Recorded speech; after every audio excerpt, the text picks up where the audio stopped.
In a chaotic world where wars never ended, martial arts decided everything. Strength was the only rule. The weak were crushed, and the strong ruled. At the very top stood a legendary warrior called the Fist King Asura. He was pure power and destruction. No one could match him. One day, he faced an enemy army of 100,000 soldiers alone. Their general mocked him, calling him a demon and asking if he had come to die. The general laughed and said one man could never stop so many. Asura turned his back, sneered, and repeated, 100,000. To him, the number meant nothing. He said relying on large numbers only showed they could never truly defeat him. Furious, the general ordered the attack. But Asura, unarmed and alone, released a massive wave of energy with one move.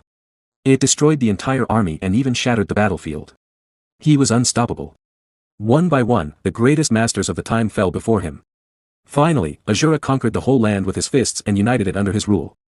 He created the Shura kingdom, with its beautiful capital city called Manhwa. Far away on a lonely mountain, under the moonlight, a blue light glowed. A woman named Manhwa met Asura there. She knelt, congratulated him on his victory, and said the world was now safe under his rule. Asura grew impatient and told her to speak plainly. Manhwa said he was the only person in history to unite the land by strength alone.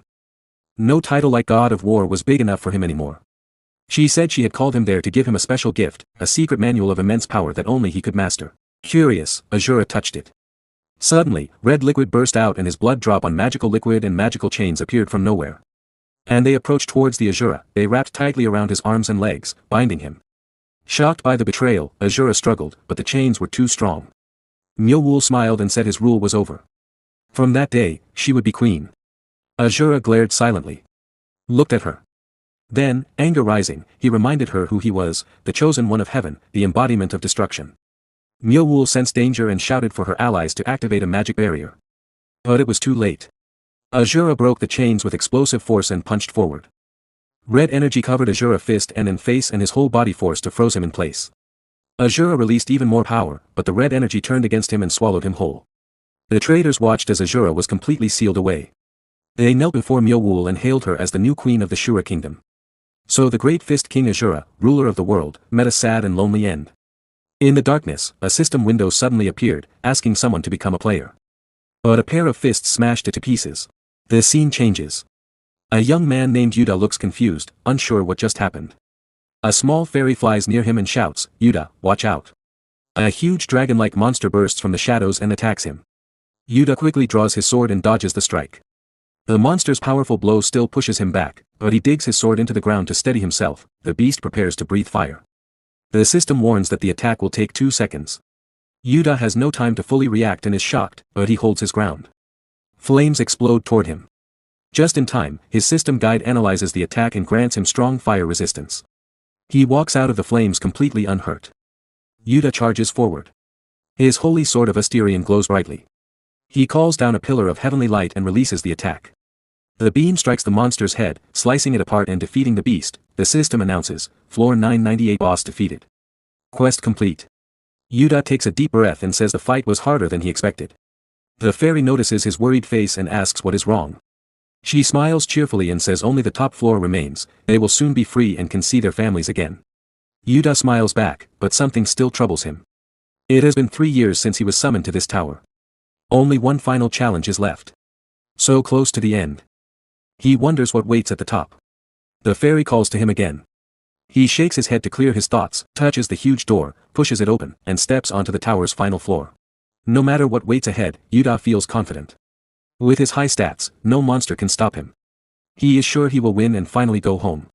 But the moment he steps into the final room, what appears is not a monster. Flames rise, and a dark, demonic figure steps out with a scary smile and glowing eyes. When the flames fade, Yuda sees a man with long hair. He is left completely speechless. The man, Asura, looks around and asks, "Who are you people?" Yuda is even more confused. The little fairy trembles in fear. Yuda stares and mutters, "Some random old guy." He looks around the room and asks, "Is this man really the final boss of the tower?" Asura frowns, wondering where he is. Then he realizes Maya truly sealed him inside this place. Yuda hears the man speak clearly and decides he must be an intelligent monster. He pulls himself together, draws his sword, and prepares to fight. This is the final boss, he cannot let his guard down. Yuda charges with all his strength, trying to end the battle quickly. But Asura blocks the attack easily with one hand.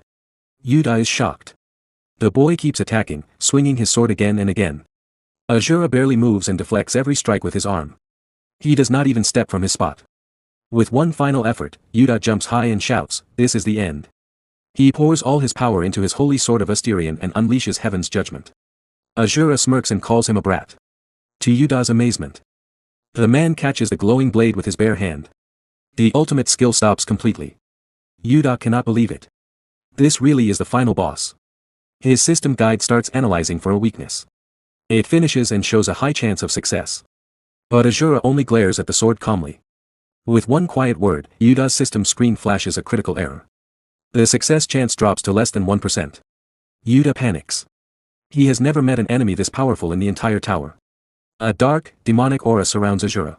Yuda wonders what kind of being this old man truly is. Asura smiles and says, "Don't be so scared, kid. I don't waste my time fighting people who aren't worth it." Yuda is speechless. Is he really not worth a fight? Asura adds seriously, "At your level, even one punch from me would be a waste." Then he looks at Yuda and asks, "What is this place?" At that moment, Yuda finally understands. His skills failed from the start because this stage is different. To deal any damage, he must prove his true strength, without relying on the system. Yuda takes a deep breath and says, "I'll prove my strength, no doubt about it." A system window appears and activates his chosen hero skill. For a short time, all his stats reach the maximum the system allows, 999, the screen shows every attribute at 999. Yuda looks at the numbers proudly, but Asura stares at the blue window and laughs coldly. To him, numbers like 999 for strength and speed are pathetic. He finds it disgusting that anyone would use a glowing screen to measure real power. Seeing this, Asura says he no longer cares about the purpose of this place. His hand glows with power as he decides to correct the boy's wrong thinking. Yuda feels the deadly killing intent and screams while raising his sword to fight. Asura charges forward and declares he will first destroy that disgusting blue screen. With one powerful punch, he strikes Yuda's status window directly. The blow sends Yuda flying through the air as he shouts in shock. Yuda screams in despair, unable to believe what is happening. The status window shatters into pieces, and the entire system takes heavy damage. Yuda wonders how this is even possible. A bright white light bursts from the tower. All his data is wiped out. And the system shuts down forever. Asura glares at him and asks if he finally understands that true strength cannot be measured by numbers. With a smirk, Asura says this boring game of numbers ends now. Yuda collapses to the ground, completely defeated and powerless. His level drops back to 1. Crying, he can only say sorry for everything. 3 years ago, Yuda was summoned to the tower with many companions. They climbed together, but only he survived. In that memory, Yuda asks his fairy companion, Nova, if they will ever return home. The more he thinks about it, the stranger everything feels. Nova agrees, it might be impossible to go back. But she also says their path must have a greater purpose. Those words cheer Yuda up and give him hope. Back in the present, Asura looks down at him and says, "Your little numbers game ends now." Yuda falls to the ground, completely defeated. His level drops back to 1. Tears in his eyes, he admits he was wrong. Asura walks closer. Yuda desperately tries to open his status window. His inventory, and his quest screen, but nothing works. He panics and shouts for the system to restart. He cannot believe what is happening. Asura calls him pathetic. "Are you still trapped in that game?" He asks with disgust. Those ugly blue windows will never appear again. Terrified, Yuda crawls backward and begs for his life. Asura stares at him coldly and repeats that he does not kill anyone who is not worth fighting. Then he asks again, "What is this place? How do I return to my own world?" Yuda realizes Asura is also a player. He explains that the only known way home is to clear the final floor of the tower. There is no other method. Asura does not understand the words and looks confused. Yuda thinks the man must come from a very ancient time. He sits down, trying to find simpler words. Finally, Yuda says, "To leave, you must clear the whole tower. You have to pass every floor, from the first to the last." With a sly smile, Yuda adds, "Since you're a player too, you should start by doing the quests." Asura misunderstands completely. He shouts that he will smash the tower to pieces. Yuda tries to stop him and explain that towers are not cleared that way, but it is too late. Asura releases a powerful wave of energy and begins destroying everything around him. Explosions start from the bottom and race upward. The entire tower begins to collapse. Yuda watches in shock and screams, "Why are you destroying the tower?" The system announces errors as huge chunks of the tower fall apart. Yuda falls among the rubble, terrified. He cannot understand how anyone can destroy a tower with bare hands. In the middle of the fall, Nova suddenly appears. She calls Yuda's name desperately. Yuda is surprised to see his old companion again. Nova reaches him, grabs him tightly, and holds on so they stay together. I'm sorry I was late, she says. I went to get your sword. A sword lay forgotten behind them. Right after, Nova grabbed Yuda's arm and said, we have to get out of here now. Something huge is coming. Yuda looked around, confused. What could be worse than this? He thought. Nothing seemed more dangerous than what was already happening. Suddenly, bright light surrounded them. A loud system alert rang out, illegal access detected. Then a massive black hole opened in the air and began swallowing everything. Another warning flashed, all tower data will be deleted. Yuda turned and stared in horror at a giant purple hole in the sky. Broken pieces of the tower were flying straight into it. If we get pulled in two, he whispered, we're gone forever. The system voice spoke again, trash bin almost full. Undelete data is leaking. Far away, Asura was still releasing his power, destroying everything around him without caring. Then he paused. He felt like he had stepped on something. He looked down and saw Yuda and Nova standing right in front of him. Both Yuda and Nova froze in shock. Asura turned around, puzzled. Even though the tower was completely destroyed, nothing special had happened. He had just stepped through the huge hole, and it vanished behind him. He shrugged and said, I did exactly what you told me, kid. I cleared the whole place. Yuda shouted, that's not clearing it. You went way too far. He warned Asura, if you keep breaking everything, something really bad will happen. Just then, a pillar of purple energy shot up from the ground. Yuda jumped back in surprise. Asura stared at it calmly. From the light, a woman with long white hair stepped out. Asura's face darkened. An unwelcome guest, he muttered, but when he saw her face clearly, he went pale and screamed, Myeowool. Thought it was the same woman who had betrayed him long ago. She looked at him with cold disgust and said, you little brat. You destroyed my tower. Asura's rage exploded. He charged at her, yelling about her betrayal. Without showing any concern, the woman simply raises her hand to stop the attack. With a simple gesture, she unleashes a wave of power that sends him flying and stuck into the ground. Seeing the scene, Yuda screams desperately for the man Asura. Unable to believe the woman's power, Myeowool approaches and asks Asura if he didn't hear her the first time. With a look of contempt, she repeats that she asked if he was the one who destroyed her tower. Yuda is in shock, realizing she defeated that monster with a single blow. He wonders if this could be the Goddess Eshua that Nova had mentioned earlier. Getting up, Asura digs his fingers into the earth and says he finally understands. He states that she is very different from the Myeowool wall he knew, as she uses a strange power. From this, Asura concludes that she was the one responsible for building this darn tower. With a hateful smile, he accuses her of being the creator of this disgusting numbers game. Asura screams that he did everything they asked and cleared the place completely. He continues to complain about that darn tower and that disgusting status game, too. Hearing the Asura words, Nova and Yuda shocked and staring at him withstanding.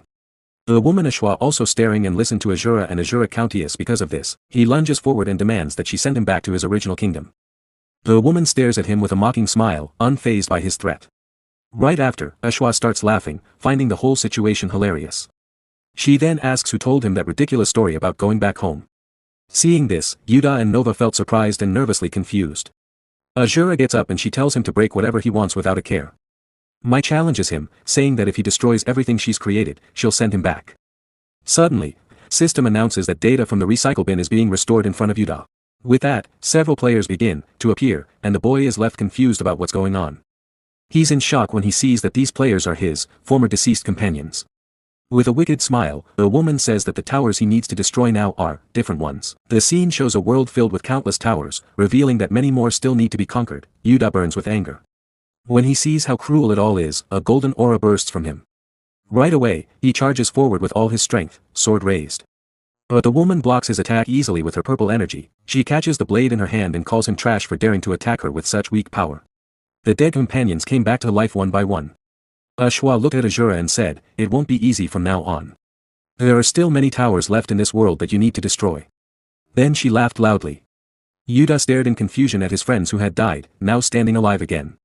One of the revived companions grabbed his arm and said, Yuda, let's hurry and climb the tower. Everyone, to the tower. On the other side, Eshua gave Asura a mocking smile. No matter how much power you have, you cannot break the balance of this world so easily. Suddenly, Yuda's anger exploded. He rushed at Eshua with great speed, jumping high and pouring golden aura into his sword. He swung down with all his strength. But Eshua's automatic defense blocked it without effort. She looked at him and said, what? This worthless trash. Filled with rage and despair, Yuda screamed, how are my dead companions here again? He remembered how they had all risked their lives climbing that meaningless tower. Is this why you brought us here? He shouted. He attacked again, but with a simple wave of her hand, Eshua threw him backward. Looking down at him with cold superiority, she said, "You are all just pawns in my world. This world I created is still unstable. It cannot exist without your power. That is why I gave you fake quests and made you climb the tower, to steal your strength." She laughed and added, "I have no more use for someone who has no power left." With those words, she pushed Yuta far away. Yuta shouted, "How dare you do this for such a reason?" Eshua replied, "I no longer have any business with you. Now disappear." She gathered powerful energy in her hand, laughing as she prepared to strike him down. Tears filled Yuta's eyes. He clenched his teeth and thought, "Damn it, it's all my fault. I never should have climbed that tower in the first place. If only I had been a little stronger, a little wiser. I could have defeated that woman." Eshua told him to vanish forever and attacked. Yuta lay on the ground, crying and blaming himself for everything that had happened to his friends, but suddenly, a hand appeared from nowhere and tore apart the powerful strike Asura had launched. Eshua's eyes widened in shock. It was Asura. He slammed her into the ground with terrifying force, creating a huge crater. Eshua could not understand how he had moved so fast. Asura looked at Yuta and said, "Kid, you've earned my respect again." With a smirk, he turned to Eshua. "How dare you touch my prey before I do?" Yuta could not speak. Asura continued, "Your courage is good, but it's still too early for you. I will be the one to finish this woman, no one else." He charged forward and landed a powerful punch. The blow exploded with energy and destroyed everything around them. Asura smiled. "Only I will end her." Eshua was surprised by his strength, even without a system to help him. But she said, "I won't let such wild power run free." She attacked with purple energy. Asura grew angry at her tricks and tried to break free, but she trapped him inside a magic circle. "Conquer all the towers," she said. "I will wait for you at the highest place in this world." Then she vanished. Asura fell to his knees, surrounded by her purple energy. A memory came to him, an old voice named Myowool, asking him long ago to conquer all the nations of the world. He thought to himself, no matter how much I think about it, that woman and Myowool. They are really very similar. Asura wonders why she sent him to a place like this. He calls out her name, Myowool. Suddenly, one of the revived knights charges straight at Yuta. The boy blocks the blow, but the knight's strength shocks him and overwhelms him. Yuta shouts the names of his old friends, calling out to Young Myung-hoon and asking if they no longer recognize him. His little fairy, Nova, warns him that it's pointless, they are only echoes of old memories. Even knowing this, Yuta hesitates to fight the people who were once his companions. Then Asura appears. With one punch, he defeats a knight attacking Yuta and says, "What are you doing, brat?" Yuta stares in surprise as Asura easily kicks another enemy away. With a serious look, Asura orders the boy to lead him to the towers right now. Yuta is shocked and argues that these knights are his friends. Asura scoffs and asks if those things truly look like companions. He says they are simply vengeful spirits of the dead, and nothing can change that. He adds that if Yuta wants to waste time with ghosts, he will go to the towers alone. At that moment, the knights swarm toward Asura. He turns his back on them, dodges swiftly, and strikes back without effort. He grows angry at these ghosts for daring to block the king's path. He declares he is busy and will destroy them all at once. Asura unleashes a powerful attack surrounded by a reddish aura. But right after, he bends over in pain. He looks at his hand and realizes he cannot feel his energy. He wonders if his dantian has been sealed. With a furious smile, he understands that the woman Eshua is testing him. He declares that no matter what she does, nothing will stop him here. When more ghosts rush to attack, Asura punches straight through several of them and proclaims himself the strongest of all time. Facing the huge horde, he decides it is time for a warm-up. He leaps high, strikes with his fists, and charges in, sending ghosts flying everywhere. Yuta watches in shock and admits that this old man is a monster for fighting alone.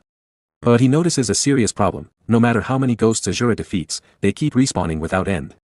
If the fight drags on, even Asura could tire out. Yuta decides he must help.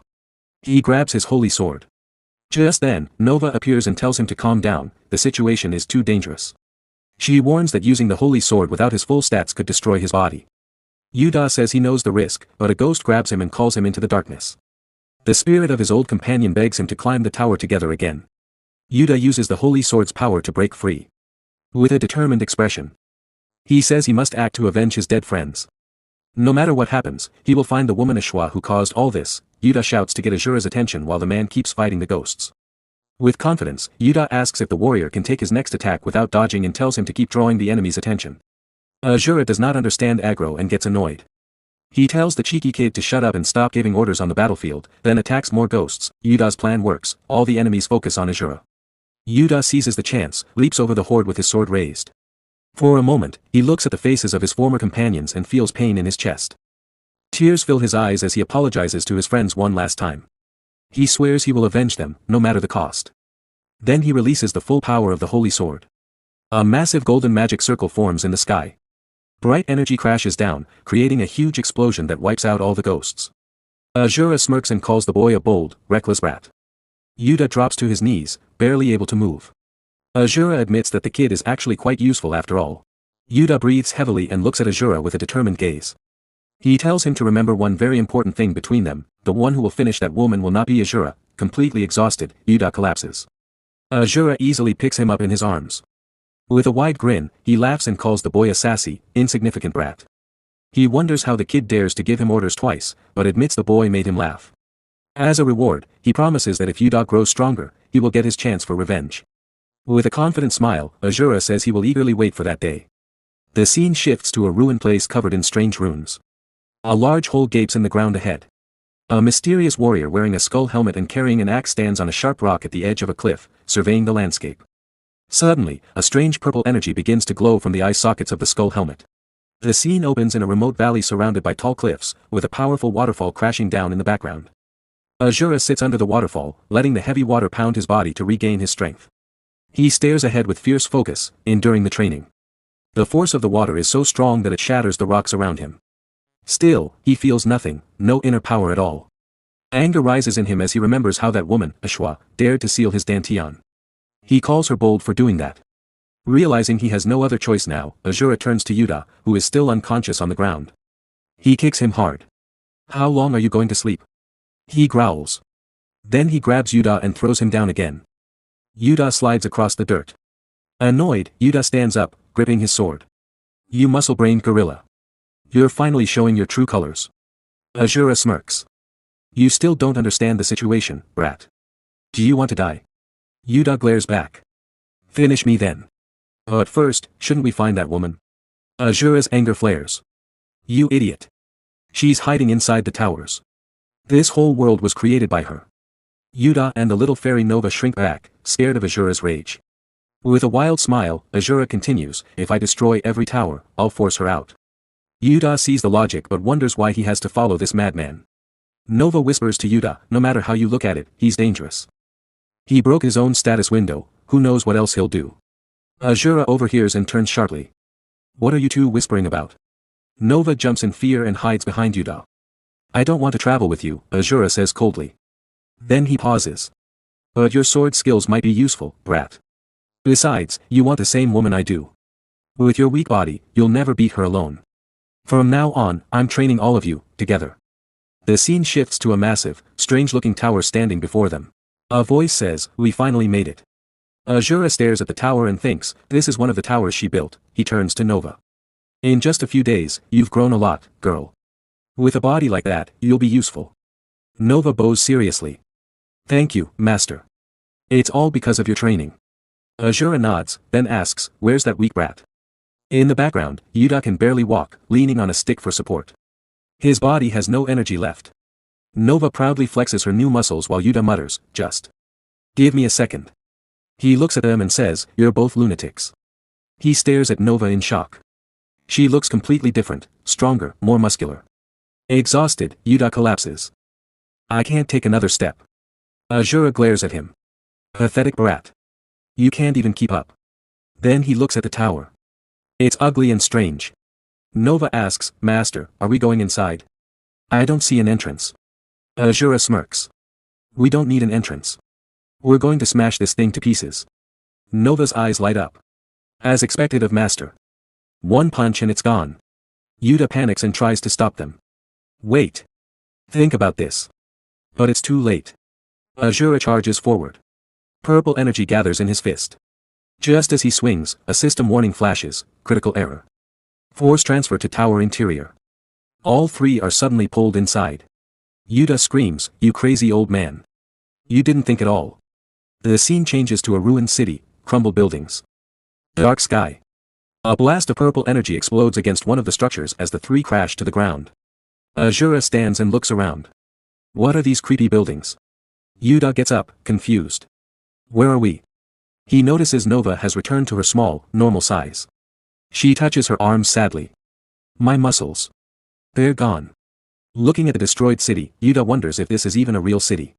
Nova, scared, asks if they're back in their original world. Yuta shakes his head, he's sure this isn't his world. Then Nova points to bodies lying on the ground. Are those players? Yuta wonders why there are so many dead people. Suddenly, a voice echoes, heed my call. Purple energy rises from the bodies. One corpse screams in pain, Asura watches quietly, understanding what is happening. The souls of the dead gather in the sky. A figure in a suit floats down from above. He looks at the group with a superior smile. New players summoned to the tower. Interesting. Don't bother resisting. Only I will reach the top. He raises his hand, drawing in the purple soul energy. A giant skeleton forms before them. The system calls it the King of Spectres. Yuta stares in shock. That's way more than just a skeleton. The monster's purple eyes glow as it attacks. Yuta shouts, Asura, get out of the way. It's too strong. Asura laughs. Dangerous? To me? He charges and punches the skeleton with one devastating blow. The creature shatters into nothing. Asura turns with a smirk. Useless trash. He glares up at the man in the sky. You think that weak thing makes you the strongest? You dare claim the top with such little power? The man looks down calmly. Hiding behind a monster. Is that what you think? Right after that, the man uses his power again. Several more creatures appear beside him. He says he has changed his mind. With a challenging look, he tells Asura, I'm going to test you. Let's see how long you can survive. The two monsters charged at Asura together. Asura smirked. This is your test. He said. He raised one fist. Creatures like you dare to challenge me. With a single swing of his arm, he smashed one beast backward. It crashed hard into the wall. He turned to the man who had summoned them. You think this tests me? The second beast, a skeletal monster with purple energy glowing in its eyes and swirling across its face, snarled. Chains burst from its body and shot toward Asura. Asura stood still. The chains wrapped around his arms. For a moment, he looked surprised. Then a lion-like spirit beast leaped from the shadows behind him, claws ready. Asura's eyes flashed. He gathered his strength and struck. His huge hand slashed through the lion beast again and again. He cut off its head, tore out its eyes, and sent blood spraying from its mouth. One massive arm flew through the air. In seconds, the beast lay in pieces on the ground. Asura brushed his hand. That tickled, he said. A deep voice echoed through the darkness, summon the abyssal horde. Hundreds of skeleton soldiers and monsters appeared behind Asura and rushed him at once. Asura took one step forward. Power surged from his foot. A wave of energy exploded outward. Every monster shattered and flew through the air like broken toys. Suddenly, a giant titan beast charged in with terrifying speed and swung a huge fist. Asura did not move. He raised his own fist and blocked the blow. The titan beast screamed in pain, shocked that its attack had failed. A deep voice echoed again, summon shackle wraiths. Countless ghostly figures wrapped in rattling chains rose from the ground around Asura. He was still holding the massive fist of the titan beast with one hand. Asura glanced at the wraiths and frowned. What are these? The man suddenly appeared right behind Asura. His eyes were cold and sharp. I don't understand, the man said quietly. I can't sense any stats or skills from you. So how do you have this much power? Asura turned and looked at him with a serious face, but said nothing. The man gripped two swords. Purple energy flowed around the blades and glowed in his eyes. No need for answers, he said. I'll take your soul and find out myself. He raised his swords. A huge purple light exploded in the sky above them. With a powerful swing, he unleashed Brand of Extinction.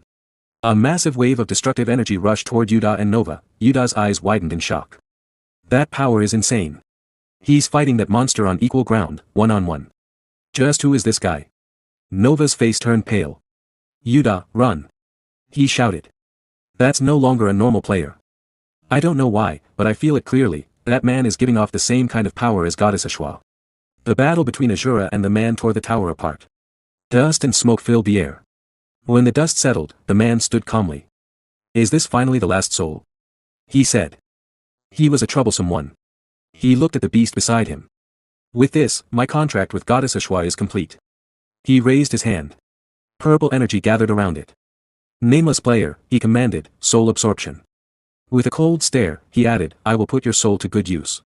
But in an instant, Asura appeared out of nowhere behind the man. With blinding speed, he slashed through the beasts at the man's side and cut off their heads. The man froze in shock. Asura stepped forward. You mentioned a goddess, he said. Are you talking about the woman who sealed my dantian, that cursed woman? He stared straight at the man. I have been looking for her. This works out nicely. Unless you want to die here. Tell me where she is. The man smiled. Sure. This fight wasn't going to end so easily anyway. But don't get the wrong idea. Purple energy surged around him. Dozens of glowing swords appeared in the air all around them. The one who dies in this tower won't be me, he said. It will be you. He sent every sword flying toward Asura.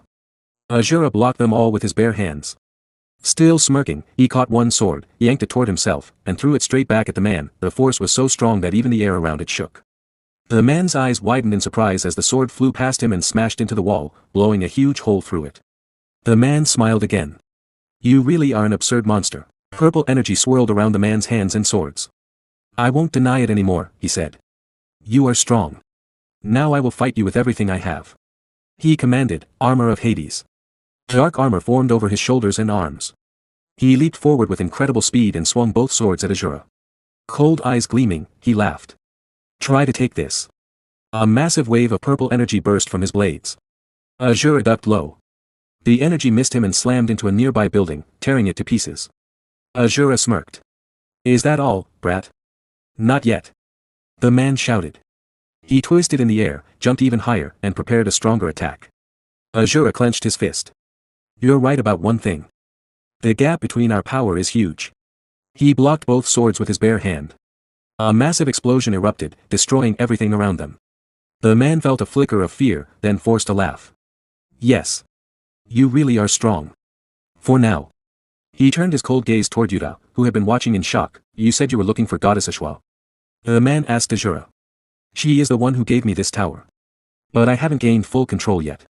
So I made a contract with her. I would offer the souls of 10,000 players, and in return I would become the true master of the tower. He smiled darkly. And now, with this last soul, I've finally collected them all. In a flash, he appeared beside Nove and reached out to absorb his soul. Yuta's eyes widened. No. Nove. He drew his sword and charged. You bastard. Get away from him. The man didn't even look at him. Small fry should stay out of this. A huge beast appeared behind Yuta and slammed a hand into his chest. Blood sprayed from Yuta's mouth. He collapsed, eyes wide in shock. The man laughed as more titanic beasts gathered around him. Yuta lay on the ground, blood pooling beneath him. A system message appeared. Quest, Succession Ritual, acquired the final 10,000th soul. Full authority of the tower will soon be unlocked. Time remaining, 1 minute and 4 seconds. The man turned back to Asura. Looking at you, he said, I can tell you're a spirit master who controls vengeful ghosts. Asura's eyes narrowed. In my kingdom, there were always a few who practiced these vile arts, he said coldly. Wicked, twisted scum. I never thought I would see such disgusting techniques again here. Aura suddenly flared around his hands. I don't usually lower myself to use such filthy methods, he continued. But you've gone too far. Now watch carefully. A massive wave of pure aura surged from his palms, the true power of spirit arts. In an instant, the souls trapped inside the titanic beasts began to flow toward him. The man froze, his face pale with shock. He's stealing the souls I collected? Impossible. The system shouldn't allow this. Yuta's soul returned to his body first. Then the rest of the gathered souls streamed into both Yuta and Nove, bringing them back to life. Asura looked down at the two revived players and smirked. Now go wild, brats, he said. Do whatever you want. It's your turn. To crush that pathetic worm. Yuta suddenly regained consciousness. He stared at his own body lying motionless and felt like a ghost. Panic surged through him. What's going on? He cried. Don't tell me. I'm dead. He turned toward Asura and shouted, You did this, didn't you? Give me back my body right now. Asura's face darkened with anger. You idiot, he snapped. Who do you think you're blaming? If I hadn't stepped in, your body would have died long ago. That bastard used spirit arts to rip your soul out and turn you into his puppet. I stole his technique to stop him. By separating your soul from your body, I gave your flesh time to heal. So shut up and do what I say. Asura's anger faded into a cold smile. I also took several of the souls he was controlling. He's lost most of his power now. Yuta was still confused. He floated closer, staring at his empty body, trying to understand. Asura continued, You think spirit arts are nothing special? They don't seem to change much at first. Brats, show him the true power of spirit arts. One of the men stepped forward. Purple energy flared around his feet as he glared at Asura. You stole a few souls and now you think I'm worthless? He said. The man grew furious. Purple energy surged across his body, and his eyes glowed the same color. He stepped closer to Asura. Enough of your bullshit, he snarled. I don't know how you stole those souls, but the ones you took are nothing, just a drop in the bucket. As he spoke, he raised his hand. Purple aura flared brighter, and more demon beasts rose from the ground. Skeletons clattered up beside them. Then even more spirit puppet beasts appeared all around him. You call that the true power of spirit arts? He mocked. With just 2 people. Ridiculous. Asura laughed loudly. Ha! Just 2 people. You still measure strength by numbers alone. At that moment, Yuda leaped forward. Yellow aura flowed along his sword as he swung at one of the puppet beasts. The blade sliced deep into its shoulder. The creature let out a pained howl and flew backward, crashing far away.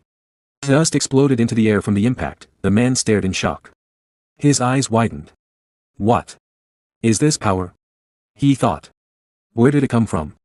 Just moments ago, this kid was half dead. More puppets prepared to attack. One huge beast with a massive mouth and purple energy dripping from its face charged straight at Nova, who was still unconscious and standing motionless. Yuda saw it and shouted, Nova. She hasn't woken up yet. The beast reached its peak and lunged to strike. Suddenly, dark power exploded from Nova's body. Her aura turned overwhelming and black. She struck the beast's face with terrifying force. The massive creature vanished in an instant, completely destroyed. Nova blinked and regained consciousness. She looked at her hands in surprise. I feel really strong too. Yuda rushed over and called, Nova, are you okay? She nodded, still amazed. Yuda turned back toward the enemy with a cold expression. I think we both got a lot stronger because of these spirit arts. Or whatever this is. But if we keep fighting like this, it'll never end.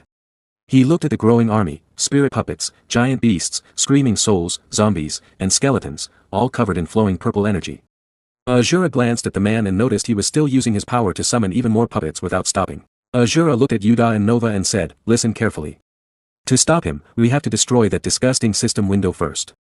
My dantian is sealed, so I can't use blast. Breaking it won't be easy. Yuda asked, but there is a way, right? Even with your dantian sealed, you can still use spirit arts. Asura clenched his paws into fists and nodded. Exactly.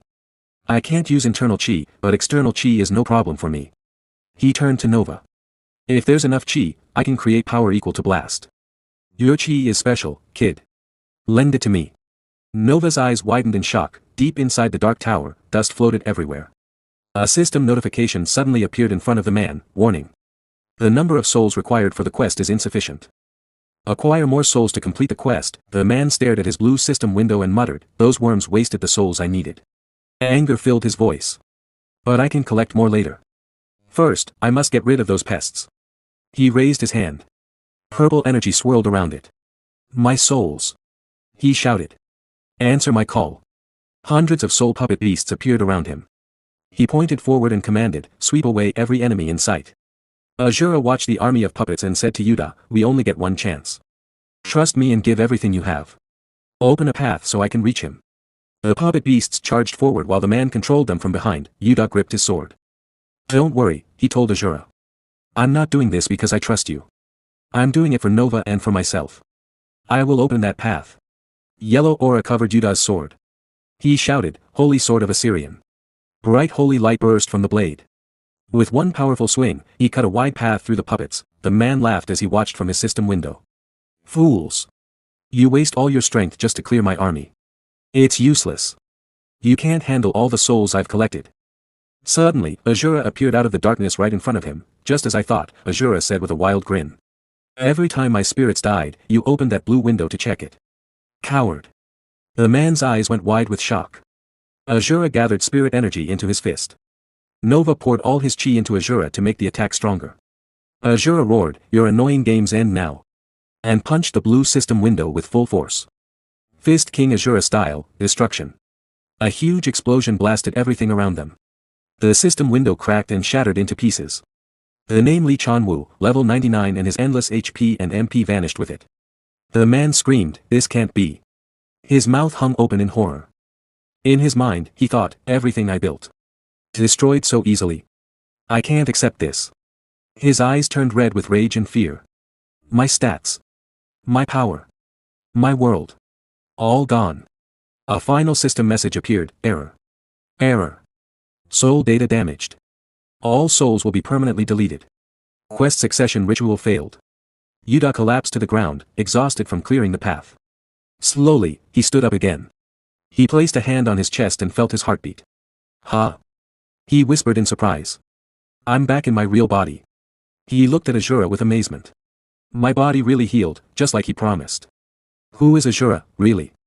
How strong is he?" Meanwhile, the man fell to his knees. Tears of anger streamed down his face. "This can't be true. It can't end like this. Because of you. Because of all of you." He shouted. "The only way to save my world from destruction is gone forever." His eyes burned red and purple with pure rage. After losing Lee Chanwoo talking about his past when Lee Chanwoo was walking on the street with headphones on, heading to school. Suddenly, he heard people shouting and running behind him in fear. He turned around, took off his headphones, and looked up. A huge number of teleportation gates appeared in the sky. He stood frozen in the same spot, shocked. Then the city was attacked. Fire spread everywhere. Buildings collapsed. People died horribly. One man had an iron rod pierced through his chest. Many others lost their lives while trying to escape. Lee Chanwoo was the only one who survived. He stood there in complete shock and fear. Sweat covered his face, and his eyes were wide open with terror. Suddenly, a woman appeared in front of him. A blue screen popped up, introducing the system. Then Yuda showed up, trapped or confused, and asked Lee Chanwoo, "What are you talking about all of a sudden? The world was destroyed? Aren't you a player from another world like us? So why would your world suddenly?" Before Yuda could finish, Lee Chanwoo put his hand on his head. Tears filled his eyes as he said, "When I became a player, my world was already doomed. A monster wave was going to destroy it. I wanted to save my world no matter what." His eyes turned cold, and tears fell as he continued, "I thought I could save it with my own power. With only one goal, to save everyone, I climbed to the top of the tower. There, I learned the truth, the person who conquers the tower gets the power to create a new world." Yuda was surprised and asked, "A new world, the power to create?" Lee Chanwoo looked at his hand and said, "Yes. I used that power to try and remake my world inside this tower, exactly as it was before the destruction." Then he shouted with anger and pain, "I wanted to save and protect them with my own power. Finally had the strength to protect everyone." He clenched his fist tightly and yelled with tearful eyes, "But everything is ruined because of you. If you hadn't interfered, the quest would have." Before he could finish, Asura angrily interrupted, "Stop with the cowardly excuses. You coward." Asura kept talking coldly. "Someone like you wants to save the world? Save everyone? Then why did you run away when your world was being destroyed?" Lee Chanwoo's eyes opened wide in shock. Asura continued, "You never really planned to save them, did you? You said you wanted the power to recreate the world, not to save it. Is that power just some pathetic game of numbers to you? Even if you rebuild the world inside this tower, what real meaning would it have?" Asura stepped forward and said calmly, "Since grief has made you forget reality, let me remind you of one thing. You just wanted to escape your weak, painful reality. And play the hero." Lee Chanwoo shouted in anger, "Shut up." He raised his fist and charged to attack. But with just one hit, Asura knocked him down hard. Lee Chanwoo flew back and crashed into the wall. Blood came out of his mouth as he coughed. In his mind, he thought, "I really did it to save everyone." Then he remembered a past conversation with Ensure. Ensure had said, "Player, you have finally cleared all the stages of the tower. Now you have two choices. If you want, you can return to your world right before it was destroyed. You can face the monster wave and try to save your world."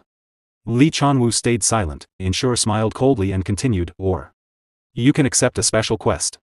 Inherit the full power of the tower and recreate the world you lived in, right here inside the tower. Make your choice." She asked coldly, "Will you go back to your original world, face the monster wave, and become a hero in an endless war? Or will you use this power to create the world you want? And become the savior of that world?" Lee Chanwoo thought for a moment. Then he answered, "I will inherit all the power of this tower. And save my own world." Back in the present, inside the tower, a system warning appeared, "The tower's system is collapsing. All data inside the tower will be deleted." Yuda looked at Nova and asked in panic, "What is this now? Don't tell me. The tower is collapsing?" Rocks started falling around them. Yuda turned to Asura in fear and shouted, "Mister, what do we do? At this rate, we'll all die with the tower." Suddenly, Lee Chanwoo spoke again, weak but clear. "Eshua once told me something." Hearing the name Eshua, both Asura and Yuda paid close attention. Lee Chanwoo continued slowly, "All the towers in this world are connected by one single path." As he spoke, the last of his remaining power faded away. Yuda looked shocked. Lee Chanwu went on, I don't know exactly what that one path means. But maybe. If you reach the end of that path, you will be able to meet the Goddess Eshua. With a tired, sad face, he said, if you want to find Eshua, seek out that path. Yuta asked, confused and emotional, what do you mean by that? And why are you telling us this? Lee Chanwu sat on the ground and spoke in a low, tired voice. Because the memories I tried so hard to ignore have come back. Now I finally understand. He looked straight at Asura and said, that muscle-bound man was right. I was just a coward running away from a weak, painful reality. I got drunk on the idea of playing hero. Even if I admit it now, nothing will change. He gave a painful smile and continued, after all, I gave up the chance to return to my original world. His voice became quieter. So in this empty world with nothing left, I have no reason to keep living. The exit is behind you. If you wait any longer, even that exit might disappear. Before the tower collapses completely. Hurry and get out of here. Asura looked down at Lee Chanwu and said calmly, you intend to stay here and die. Understood. You were a coward, but you are not pathetic. Do what you want. Asura turned and walked toward the glowing exit that had appeared. As he walked, he said, if I meet that woman later and crush her, I'll do it for your share too. Yuta quickly called after him, surprised, mister. Are you really just going to leave him here? Yuta added, he can come with us. He can look for Eshua too. Asura turned his cold eyes toward Yuta and said sharply, silence, you ignorant brat. He was defeated in a real life or death battle. Then Asura looked back at the huge teleportation gate and spoke again. For the winner to spare his life and let the loser choose his own place to die. What greater mercy could there be? Yuta looked confused and turned toward Lee Chanwu, but, before he could finish, Nova interrupted urgently. There's no time, Yuta. Soon the entire tower will completely collapse. Yuta clenched his teeth. I know, Nova, but I can't. He shouted with determination, I can't just give up on a person's life. Then Yuta bent down, lifted Lee Chanwu onto his back, and carried him. Nova looked shocked. Lee Chanwu spoke weakly while being carried on Yuta's back. What are you doing right now? I have no power left. No purpose left. Even if I leave the tower like this, I have no reason to live anymore. Yuta looked at him and shouted, even if you say you have no reason to live, if you keep going, a reason will appear someday. So don't just throw your life away. Lee Chanwu became silent. Sadness filled his face, but he didn't say anything more. After a moment, he asked quietly, you. What is your name? Nova looked at both of them, confused. Yuta said, annoyed, oh, seriously? In this situation, you have to ask that right now? Then he answered, it's Kim Yuta, you jerk. Happy now? Lee Chanwu replied coldly. Kim Yuta. That's a peculiar name. Yuta shot back, what? Are you done talking? Then what's your name? Lee Chanwu answered, I am called Lee Chanwu. Yuta laughed a little. Not exactly a grand name either. Then Lee Chanwu said seriously, Kim Yuta. I have one final request for you. Suddenly, a yellow wave of light passed over his shoulder. It gathered into a glowing power that came from the tower. Yuta stared in surprise. Lee Chanwu continued, please use this power for the right cause. Yuta was shocked and asked, what is this all of a sudden? Lee Chanwu said firmly, get off me. Who asked for something like this? Even if I leave the tower, I will disappear soon anyway. Without the power of the system, it's impossible to keep this body alive. His body slowly started to fade and vanish into light particles. As he disappeared, he spoke one last time, Yuta. You must return to your original world. Yuta looked at him with deep sadness. Tears filled his eyes. He held the glowing power tightly in his hand and shouted, Lee Chanwu. At that moment, the system warning appeared, the tower is completely collapsing. Time remaining, 1 second. All data in the tower will be deleted. The entire tower began to break apart and slowly got absorbed into a huge purple energy. The system announced coldly, number 312 tower has been completely destroyed. Somewhere far away, Eshua sat watching everything. A small smirk appeared on her face, now that's just one tower. You better try harder, unstat player. After defeating the tower keeper, the tower slowly began to disappear. The system sent an alert, all data of the tower has been deleted. From far away, Yuta and Asura watched the tower vanish. Yuta could not believe it. He said, really? Everything is gone. Then he looked at the new power flowing in his hands. With sadness, he whispered, from the moment the stat window shattered. Was it already too late to save him? He remembered Lee Chanwu's final moment and thought, if the stat window breaks, the player's real body dies too. That means I should have died already. So why am I still fine, unlike Lee Chanwu? He stared at the disappearing tower and wondered, do I still have some of the system's power inside me? Suddenly, Asura stepped closer and asked, why have you been making such a serious face, kid? Asura looked at him with a serious expression and said, is it because that spirit master died? He gave a small laugh. You're more sentimental than you look. Yuta kept holding the new power in his hand. He looked at Asura sadly and replied, yeah, so what? Are you going to nag me again? He stared at the power again and said, Lee Chan-woo. That guy. I just feel uneasy about it. He was definitely a bad person, but it feels strangely bittersweet. And in the end, he gave me this. He lifted his hand with the power. He told me to use it for the right cause. And to make sure I return to my original world. Yuta looked at Asura and said, I don't know what kind of power this is, but right now. It feels right to give it to you first, mister. Asura reached out and took the power into his hand. He looked surprised and said, I can feel that damn woman's chi inside this. Maybe. With this power, I can finally unseal my dantian. After hearing that, Yuta asked in surprise, really? Then will you regain all your strength? Asura looked at the object in his hand and said calmly, don't get ahead of yourself. With this amount, I will recover only a tiny fraction. Although the feeling from this object is the same as hers, it is much weaker than the powerful chi that sealed my dantian. Yuta looked curious and asked, I've been wondering for a while. What exactly is this dantian? You're already so strong even without it. Asura held the object and stared at it. The power I use now comes from external arts. It is pure physical strength, nothing more. Both Yuta and Nova looked shocked. Yuta asked nervously, so? Since you met Eshua, you've been fighting with just your raw physical strength the whole time. Nova added quietly, he's a monster. Asura spoke in a cold voice, if I recover my dantian, I can use internal energy. He continued explaining, internal energy uses the power of chi that flows through my body. It allows me to show strength far beyond external arts. Yuta's eyes opened wide. Internal energy? Is it like a magic skill? Then he thought to himself, come to think of it, that man was strong even without a stat window. If he had stats, how high would they have been? He was strong enough to destroy both the stat window and the tower. Yuta looked down sadly. Nova noticed and asked. Yuta, what are you thinking about? Yuta blinked. Huh? Oh. I was just wondering what Mr. Strength would look like in stats. Suddenly, Asura appeared behind him and lightly tapped his fist on Yuta's head. Are you still judging strength by those blue windows and numbers?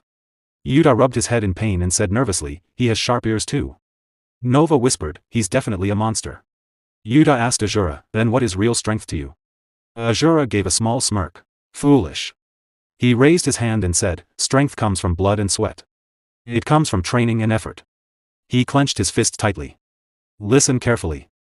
To throw a strong punch, I swung my fist 1,000 times a day. But if someone else swung it 1,001 times, does that make me weaker? He stood firm, feet planted, and the air around him seemed to press down. No. It's not just about the number. It's about how much you yearn for power with every single punch you throw. Asura pulled his fist back slowly. He held the position for a few moments, building pressure in the air behind him. He took a deep breath and said, in other words, true strength is what you gain when you put your whole heart into achieving what you desire. His eyes turned blue, and a powerful aura flowed around his fist. The air pressure grew stronger. Then, with full force, he threw his punch forward. A huge noise echoed. A bright light flashed across the area. The force of the punch blew everything in its path away, nothing was left standing. Even the dust swirled wildly around them. Yuta and Nova stared with wide eyes, completely stunned by the power. Asura looked at them and asked calmly, do you understand now? He glanced back at the object in his hand. Power still flowed from it into his palm. His eyes turned red, and his face showed anger. Anyway, the real problem is how to use this power properly. He gripped it tighter and thought bitterly. Damn it. It's full of things I don't understand. Myo-wool. What on earth were you thinking? High on the mountain, thick fog covered everything. Yuta and Asura were still talking about the power of the object. Asura suddenly tossed the object to Yuta and asked, is this the first time you've seen it too? Yuta caught it and replied, yes, that's right. Because of someone, my stats got destroyed before I could finish the tower. I thought everything would end once I reached the top. Asura listened and said, okay, I understand. Then he turned, looked at Yuta, and gave a small smirk. So. Would that guy know about this power? Yuta suddenly felt something and looked around. He noticed it too. Asura smiled wider and spoke in a cold voice. Reveal yourself. At that moment, a hidden figure stepped out from the fog. Yuta and Asura both stared at him, confused. Asura frowned after looking closely. What is this again? A monster that survived the tower? But I don't see any red aura. The man stood silently. A strong purple aura flowed around his one eye. He wore a skeleton mask shaped like an animal skull and held a huge, powerful axe in his hand. Asura narrowed his eyes and asked sharply, "Who are you?" The man wearing the big animal skull mask on his face said nothing. He simply raised his huge axe and pointed it at Asura, clearly challenging him to fight. Asura looked happy at the challenge. He laughed with a cold, chilling aura flowing around him. "Fine. No need for words. Come." The skull-masked fighter pushed 1 foot hard into the ground to build power. Purple aura surged around him. Then he jumped forward and swung his purple energy-covered axe straight at Asura. Asura bent down quickly and dodged the attack. He smiled, clenched his fist, and threw a powerful punch. The single hit sent the skull guy flying through the air. The skull guy managed to steady himself in midair. Purple aura flared brighter around his eyes. He spun his axe and came crashing down again with a fierce strike. Asura stayed in the same spot, not moving at all. The skull guy used a powerful move, an early splitter. Heavy purple energy exploded outward, destroying everything around them. Rocks flew everywhere, and the whole area shook.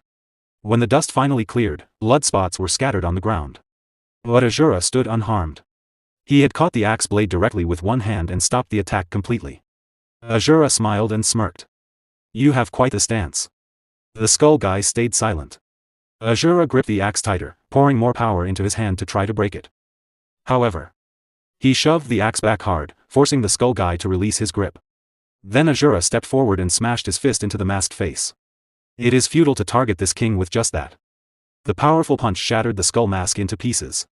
The fighter flew backward a long distance and crashed hard. Asura smirked and said, "Try harder." After that heavy blow, a voice echoed from the fallen figure, "I can't forgive. I will never forgive." The fighter slowly stood up. Their eyes glowed with fiery anger. Yuta stared in shock, mouth wide open. That person. The hoodie fell back a little. It was a woman. A large mark covered part of her face. She still held her axe tightly and glared at them. "Why did you all destroy my tower?" Yuta looked at the shadowy figure. His eyes opened wide in surprise and shock. He said, "Well, it's true that we destroyed a tower. But we weren't sure if it was your tower." Nova also looked surprised and shocked by his words. The figure gritted her teeth in fury. Then she shouted angrily, "Don't play dumb! I clearly saw you destroy the tower," she asked loudly. "What is your goal? Why are you doing this?" Asura stayed silent. His narrow eyes and cold expression showed nothing. But she kept talking. "If it weren't for you, because of you, I've been wandering this empty, desolate world for 2 whole years." Yuta looked surprised again but kept listening quietly. She continued, "I would have returned to my original world long ago." Before she could say more, Asura suddenly raised his hand and hit her hard on the head. She fell down unconscious. Asura said coldly, "Why does a loser have so much to say?" Yuta was shocked. He could not believe what just happened. The sun was setting. The sky grew cold, and night was coming soon. After some time, she woke up. She sat on the ground. Yuta and Nova stood beside her. She said softly, "I'm sorry. I misunderstood you. And I almost hurt you." She touched her head sadly and whispered, "I'm truly sorry." Yuta smiled happily. He gently put his hand on her head and said, "It's fine. It was an understandable mistake. Please stand up." Nova also felt happy. He held Yuta's sword in his hand. She stood up on her feet. Yuta said kindly, "By the way, it's really surprising that you reached the top of the tower with those stats." Then he asked curiously, "Miss Kalina, may I check your status window one more time?" Kalina said, "Oh, one moment." She opened her status window and showed it to Yuta. "Here's my profile. Kalina level 86 HP, 80,000 MP, 120,000, STR 1 AGI, 1 INT, 1 LUK, 1 remaining stat points, 86 million. Yuta's eyes opened wide in shock. He thought to himself, "This is unbelievable. No matter how many times I look at it. She really reached the top of the tower with these stats?" He looked at Kalina, still shocked, and thought, these numbers mean she just leveled up over and over but never used her stat points. To think something like this is possible. Is this person also a powerhouse on the same level as that mister? Yuta stood beside her and asked.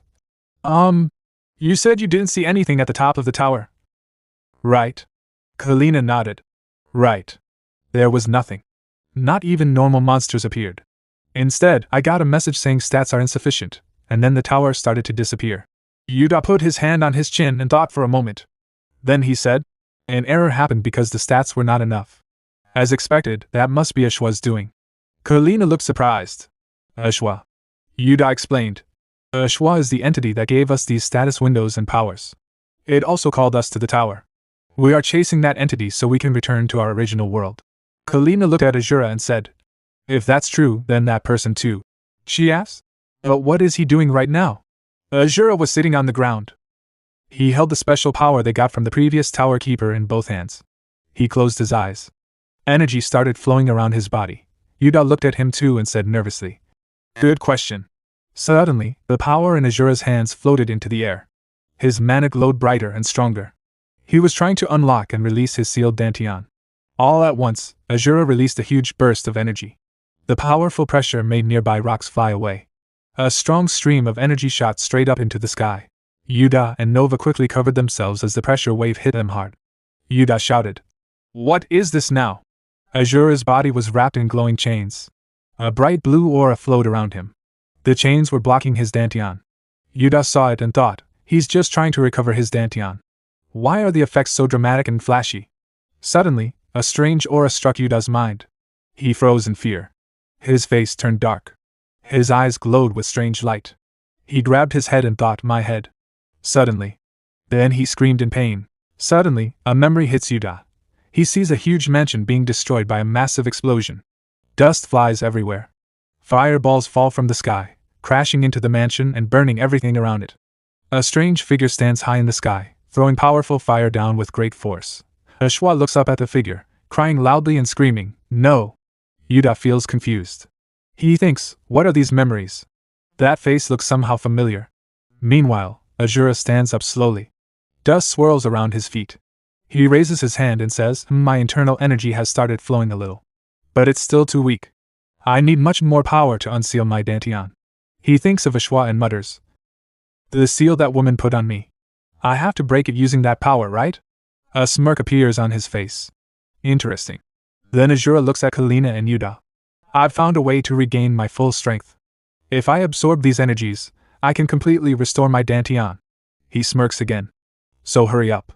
Let's go to the next tower, kid." Yuda steps forward and asks, "But not every tower has a successor's power, right? Some towers might not have one yet." Suddenly, a voice says, "No. I know the way." Yuda turns around, shocked. "Nova." He stares in surprise. "Why do you look?" A purple aura flows around Nova's body, the same power that belonged to the tower sprite puppet from before. Nova speaks calmly, "I don't know what happened either, but I can feel it. Everything in this world, all the powers, big and small." She releases a small burst of purple aura. "I think I know where the successor's powers are heading. I can guide you, Yuda." Yuda listens carefully, his face turning serious. Nova looks determined and says, "To where the successor's powers are being used." Yuda nods, his expression now strong and focused. "Then our next destination is set." Scene change. A large mansion stands hidden in thick night fog. Bright lights shine from its windows. Inside, the air moves gently, but everything stays quiet, only silence echoes. Suddenly, footsteps ring out through the halls. A tall, quiet man with long ears steps forward. He wears a single monocle over one eye. He speaks clearly. "The Bloodwind Fields, the farmlands personally designed by the Demon King, are collecting their monthly harvest share as maintenance fees. The Dark Mine, as planned, delivers 1 gold bar every month. The Demon King sits on his grand throne." He laughs loudly. "Good, good. At this rate, 1,000,000 coins won't be far away." He looks at the long-haired man and says, "Graydon, you've worked hard for a long time. Take some rest." Graydon bows slightly and replies, however, "There is one unusual matter." The Demon King raises an eyebrow. "Unusual matter?" Graydon nods, "Yes. While a soldier was patrolling the eastern wall, he reported seeing an unidentified group. It's not confirmed yet, but based on my own judgment of their identity. In the demon realm. It seems a new hero party has appeared." The Demon King leans forward. "A new hero party? Have they still not learned their lesson?" A mad smirk spreads across his face. His eyes glow with a fierce red aura. 2 sharp demon horns on his head pulse with bloody red energy. He speaks in a low, dangerous voice. "All right, fine. Whoever they are, let them come. No matter who it is." The scene shifts. He sees Yuda, Nova, Kalina, and Asura in the distance. The Demon King laughs darkly and finishes, They won't be able to take even a single step inside my castle. A system message appeared, player Kalina's stats confirmed. System code approved. Transporting to tower number 008. After they arrived, everyone looked surprised. Yuta waved his hands and cried, "What the? We are inside the tower already? Just like that?" He rubbed his head happily and nervously, then said to Asura, "This is so easy. If you have stats in this world, things are much better." He laughed. Asura answered calmly, "Pathetic fool. You still talk about those blue windows. Even this time is wasted. I need to heal my dantian fast." Asura then looked at Nova and asked, "Hey kid, where is that successor person?" Nova pointed with his finger and said, "The successor's power is right inside. It is a big mansion over there." Inside the big mansion, a voice rang out, "You failed to defeat the Demon King again, Hero Evan." A man with a beard shouted, "How long do we have to wait until you kill the Demon King?" Evan smiled, rubbed his head nervously, and said, "We were so close. But the equipment broke at the last moment, you know." He laughed again. He added cleverly, "If you give us just a little better equipment, I am sure we can do it this time."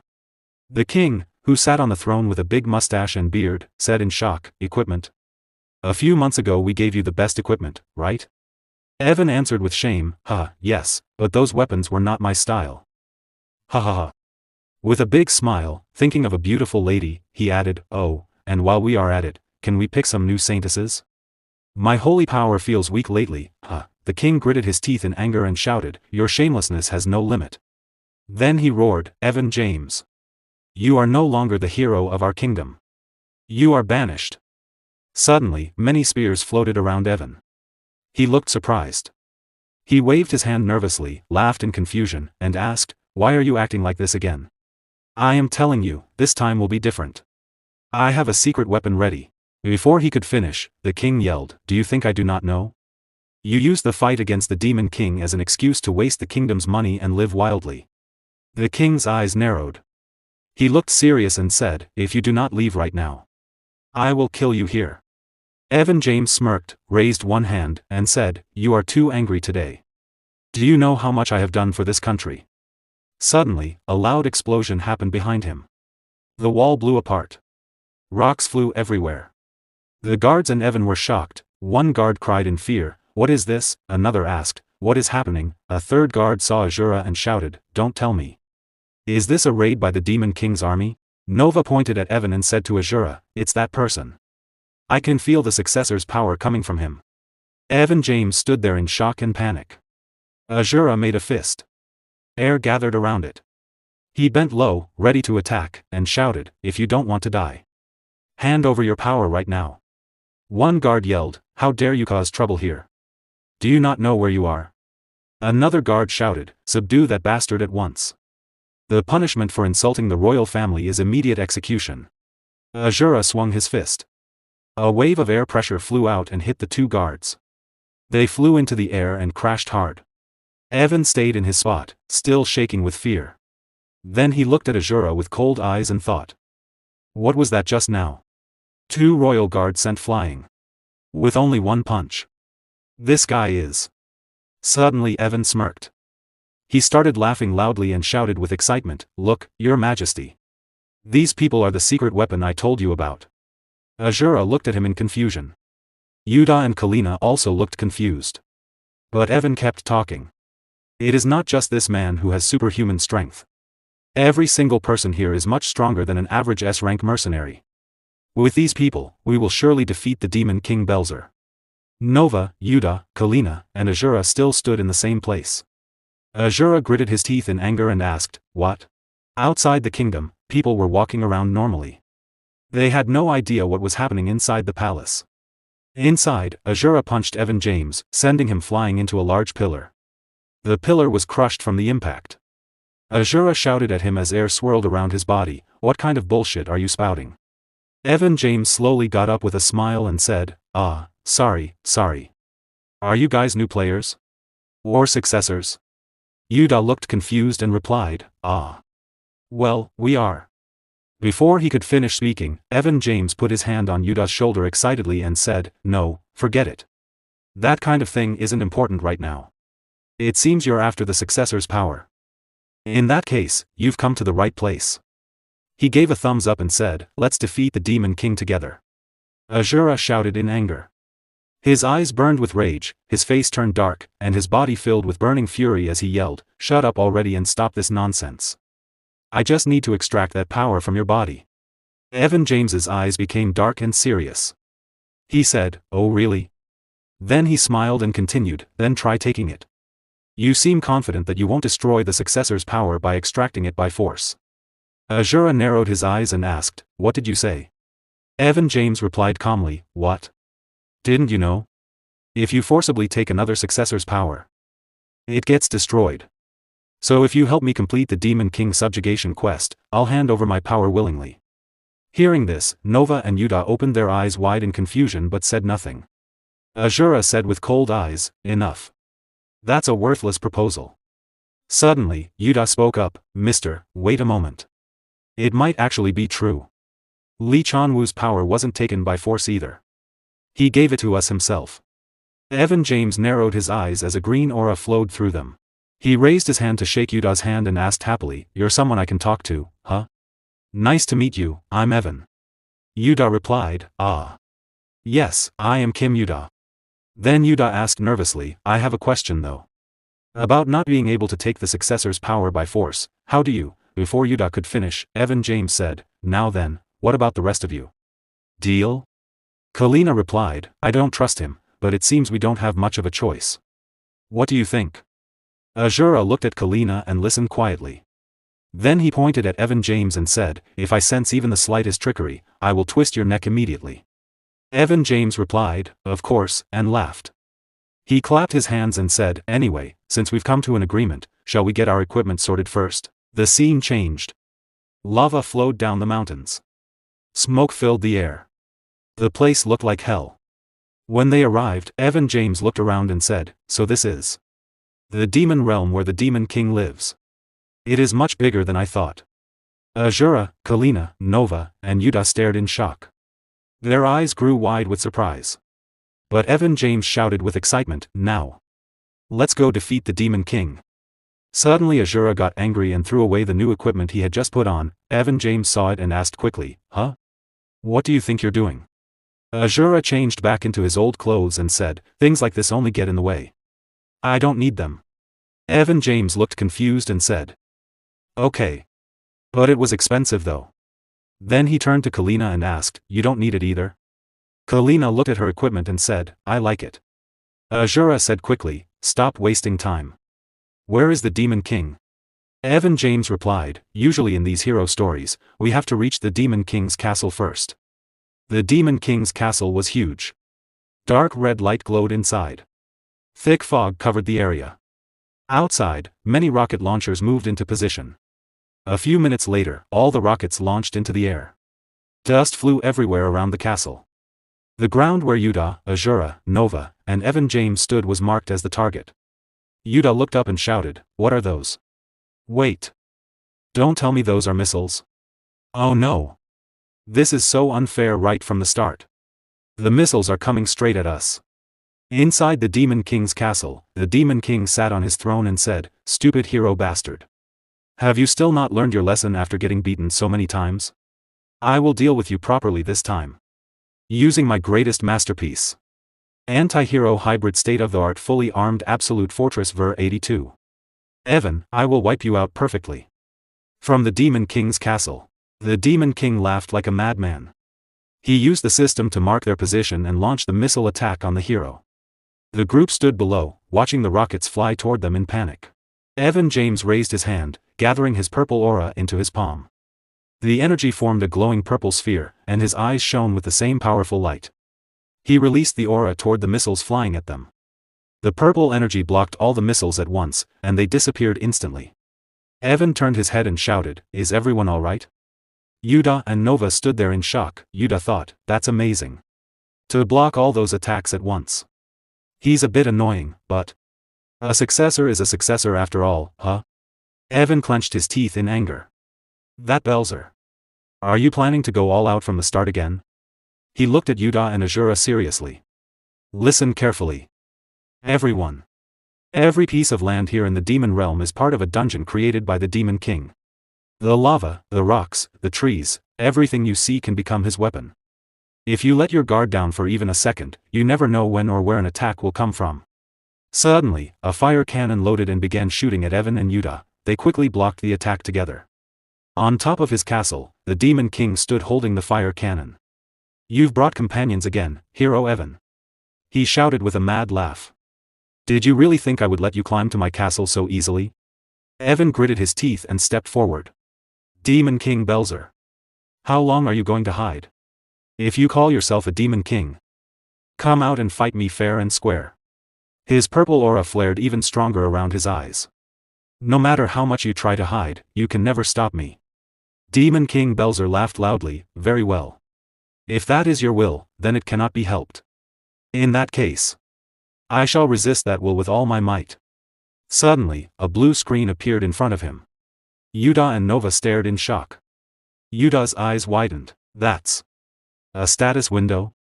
He looked at Demon King Belzer in disbelief. "Wait. Does that mean the Demon King is a player too?" The Demon King laughed madly as purple aura flowed around his body. "Now, heroes, watch closely." Suddenly, puzzle-like walls rose from the ground and surrounded Yuta and Kalina. They were shocked and quickly prepared themselves. Demon King Belzer shouted, "I personally designed this new Demon Realm dungeon just for you." The walls completely trapped them. Everyone felt a sudden sense of danger. Then a system notification appeared in the air, downloading new map data. A new dungeon has been updated in the Demon Realm. Target entities are being transported to the new dungeon. The scene changed. They found themselves inside a dark and dangerous cave. Fire torches burned along the walls. Poison gas floated in the air, and human skulls were scattered on the ground. Suddenly, "Run!" Yuta panicked and ran as fast as he could. A giant rock rolled behind him. "Why are there so many traps?" he shouted. Then he remembered, "I only touched one brick. Why did all this suddenly activate?" His eyes were wide with fear. And he was breathing heavily. No matter how many traps are hidden here, this is too much. Just then, Kalina appeared. She swung her weapon and destroyed the giant rolling rock in one hit. The rock shattered into pieces. After landing, Kalina asked, "Are you all right?" Yuta gave a nervous laugh. "Miss Kalina, you're safe." She looked around. "Where are the others? What is this place?" Yuta glanced around the dark cave. "It looks like this is a dungeon created by the Demon King himself." "A dungeon?" Kalina asked, confused. Yuta smiled slightly. "Yes. Are you not familiar with them? They often appear in games." He continued explaining, "A dungeon usually has a maze-like structure. Monsters and traps are placed randomly everywhere." Kalina nodded slowly. "I see. You're right. This place is like a maze. I tried taking different paths several times, but I ended up in the same spot." She looked worried. "How can we even escape from here?" Yuta's expression became serious. "First, we need to find Asura and Evan. If Asura is here, I'm sure we'll find a way to break this trick." Meanwhile, Asura gathered air around his fist and punched the wall in front of him. The wall exploded into pieces, and dust filled the air. Evan looked at him in shock. "No, mister. I told you not to smash everything like that. Because of you, it's even harder for me to find the path now." Asura glanced at him coldly. "Don't order me around, you foolish man who only talks. I will find my own path." He walked through the hole he had just created. Evan stayed silent for a moment. Then he spoke coldly, "Fine. Do whatever you want. Even if you keep smashing walls, you'll just end up back at the starting point." Nova stood nearby, quietly watching. Evan held a Pathfinder device and tried to check the direction. That Belzer. He really prepared well this time. Even with this Pathfinder, I can't find the correct route. He sat down and gave a small, tired laugh. "Is this another failure? We're still so far from catching the Demon King. It's always hard just to reach his castle." His expression became sad. "If nothing changes, I won't be able to return to the kingdom." Nova looked at him seriously. "Hey, Evan. Why didn't you tell me before?" Evan looked at her, confused. "Tell you what?" Nova continued, "That besides you, there was another successor in this tower." Evan narrowed his eyes slightly. "What do you mean?" I'm not sure I understand. Nova shouted, stop pretending. Demon King Belzer is clearly a player just like you. And from him, I felt the same successor's power. Evan James smirked. You're an interesting kid. Then he spoke calmly. Yeah. That's right. There are 2 successors in this tower. When I received the successor's power, there was another player with me on the top floor. Nova's eyes widened, if you mean another player. Are you talking about Belzer? Evan gave a small smile. Yes. We thought we had cleared the tower by combining our strength. But it seems that wasn't the case from Goddess Eshua's point of view. Because of that, the successor's power was split in half. Later, we chose different paths. One went to the human realm, where humans live. And the other went to the demon realm, where monsters rule. Nova looked shocked, then when you said you would give us the successor's power, before Nova could finish, Evan interrupted with a wide smile. That wasn't a lie. But it's impossible to give power that isn't complete yet. And more than that, I have no interest in becoming the true successor of this tower. He smirked again. My only goal is to kill Demon King Belzer. Nova's eyes opened wide in shock. Evan stood up straight and stretched his back. He looked up and spoke softly, this story got longer than I expected. Don't think too much about it. He laughed lightly. Now then. Let's try to find the path through this dungeon again. Suddenly, boom. Asura appeared out of nowhere and smashed another wall. Rocks flew everywhere. Evan stared at him in disbelief. Ah. You really don't listen at all. I told you that you would just end up back here anyway. He sighed. To escape this dungeon, first we need to understand where we are, Asura interrupted him. Stop your nonsense and just follow me, you talkative fool. I have already found a way out of this place. Both Nova and Evan were shocked. What? Evan asked in disbelief. The scene shifted.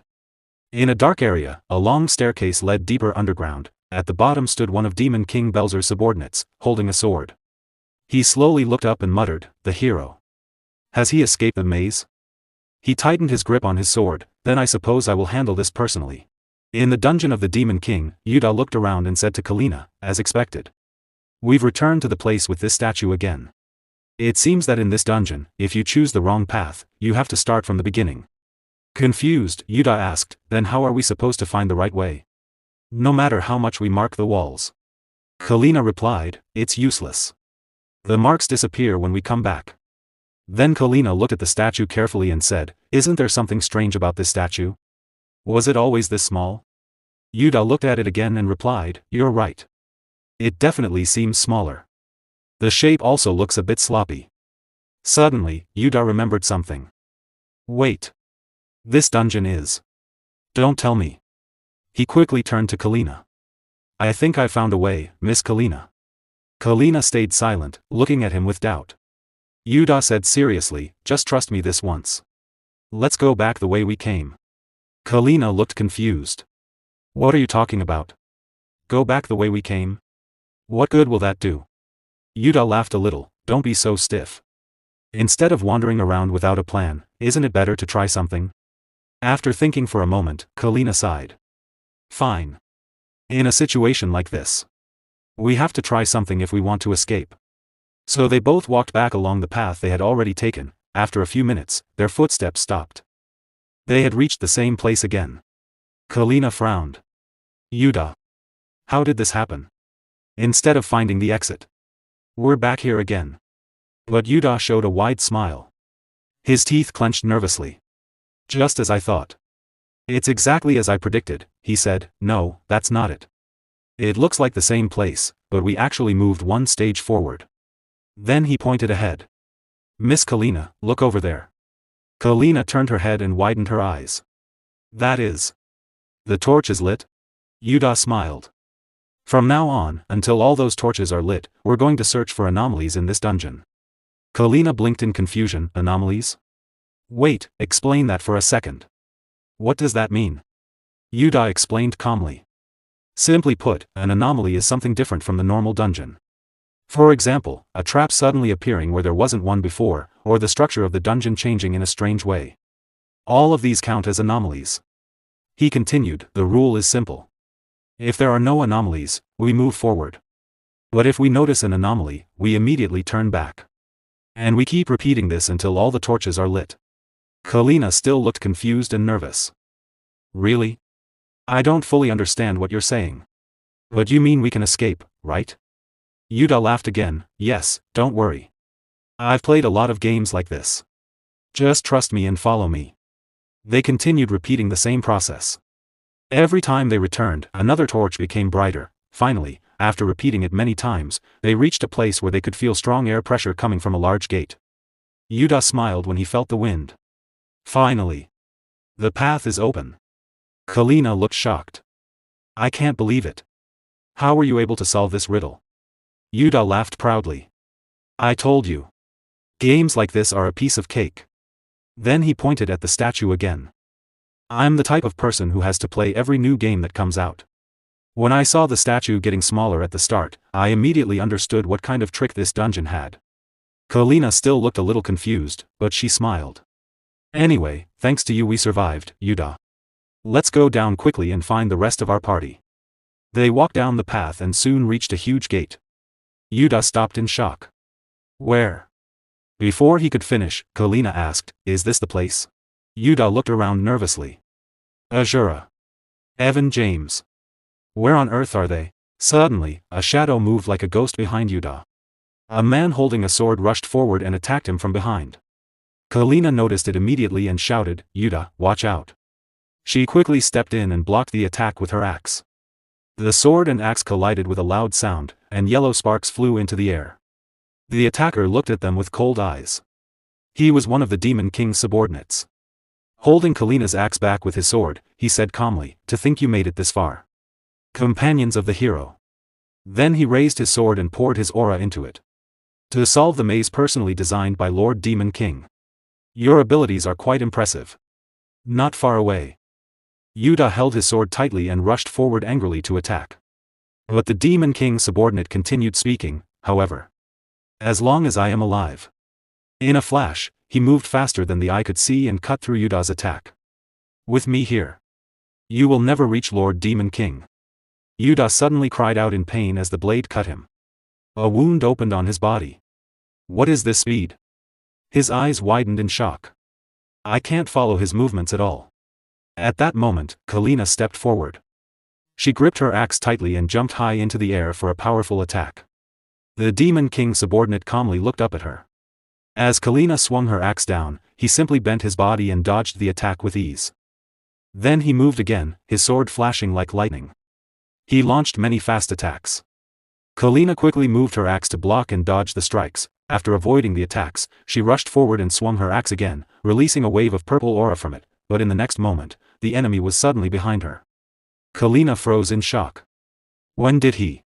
The Demon King's subordinate took advantage of the moment. His eyes turned cold as air began to swirl around his blade. He swung his sword rapidly, attacking from many directions. Kalina panicked. She had no time to react. Several cuts appeared on her body. Damn it, he's attacking from all directions, if I want to catch him. Is that the only way? She poured purple aura into her axe. At that moment, the Demon King's subordinate stopped attacking. He looked at her and said calmly, your strength is acceptable. But your attacks are far too slow. Then his killing aura filled the air. You will never defeat me. Before he could finish speaking, the single-lens glasses he wore over one eye suddenly cracked and broke. He looked shocked. Kalina, breathing heavily and wounded, replied, my attacks are slow. Suddenly, a system screen appeared in front of her. Inventory, retrieving registered equipment. After the system notification, a large heavy machine gun appeared in Kalina's hands. She lifted the weapon and pointed it at him. Then she said calmly, then try dodging this too. Yuda felt surprised. His eyes widened in shock as he thought, Miss Kalina's weapon has changed all of a sudden. Then he realized, ah. I see. She used the inventory window to switch weapons, but even with a different type of weapon, it wouldn't be easy to defeat the boss. At that moment, Kalina began using the weapon and fired it rapidly. The intense heat from the gunfire spread across the area. On the other side, the Demon King's subordinate dodged all the bullets and stepped aside.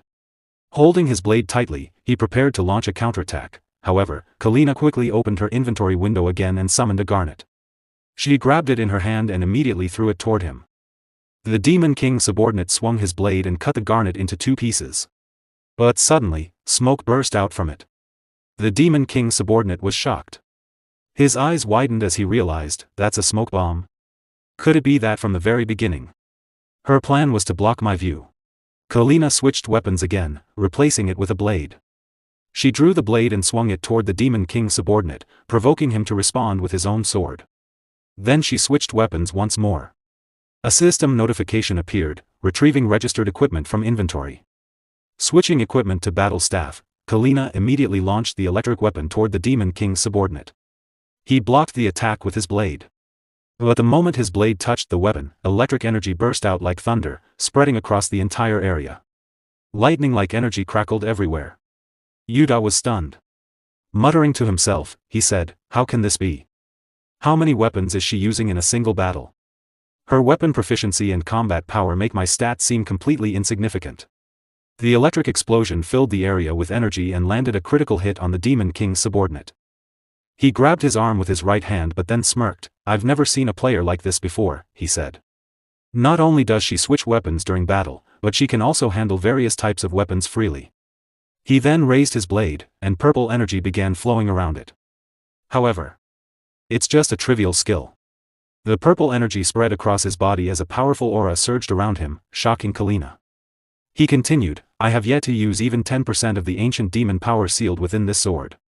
Feeling the overwhelming purple aura, Yuda was shocked, sweat forming on his face.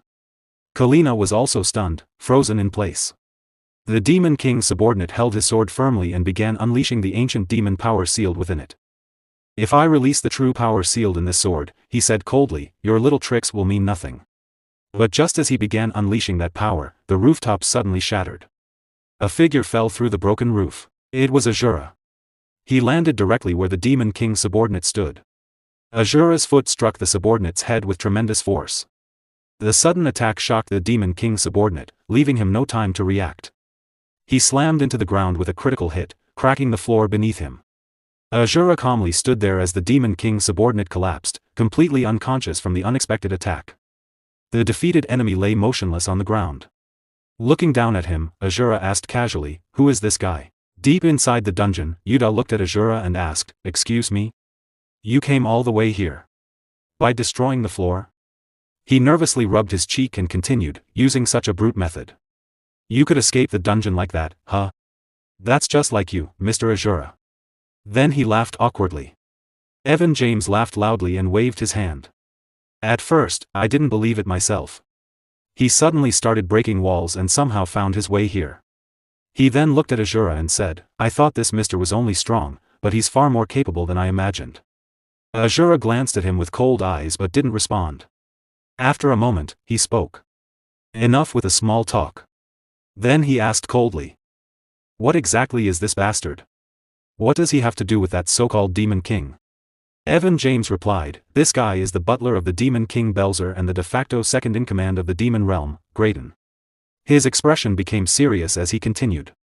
Every time we tried to attack the Demon Realm, he appeared as the boss of a dungeon designed by Belzer himself, blocking me and my companions from reaching the Demon King's castle.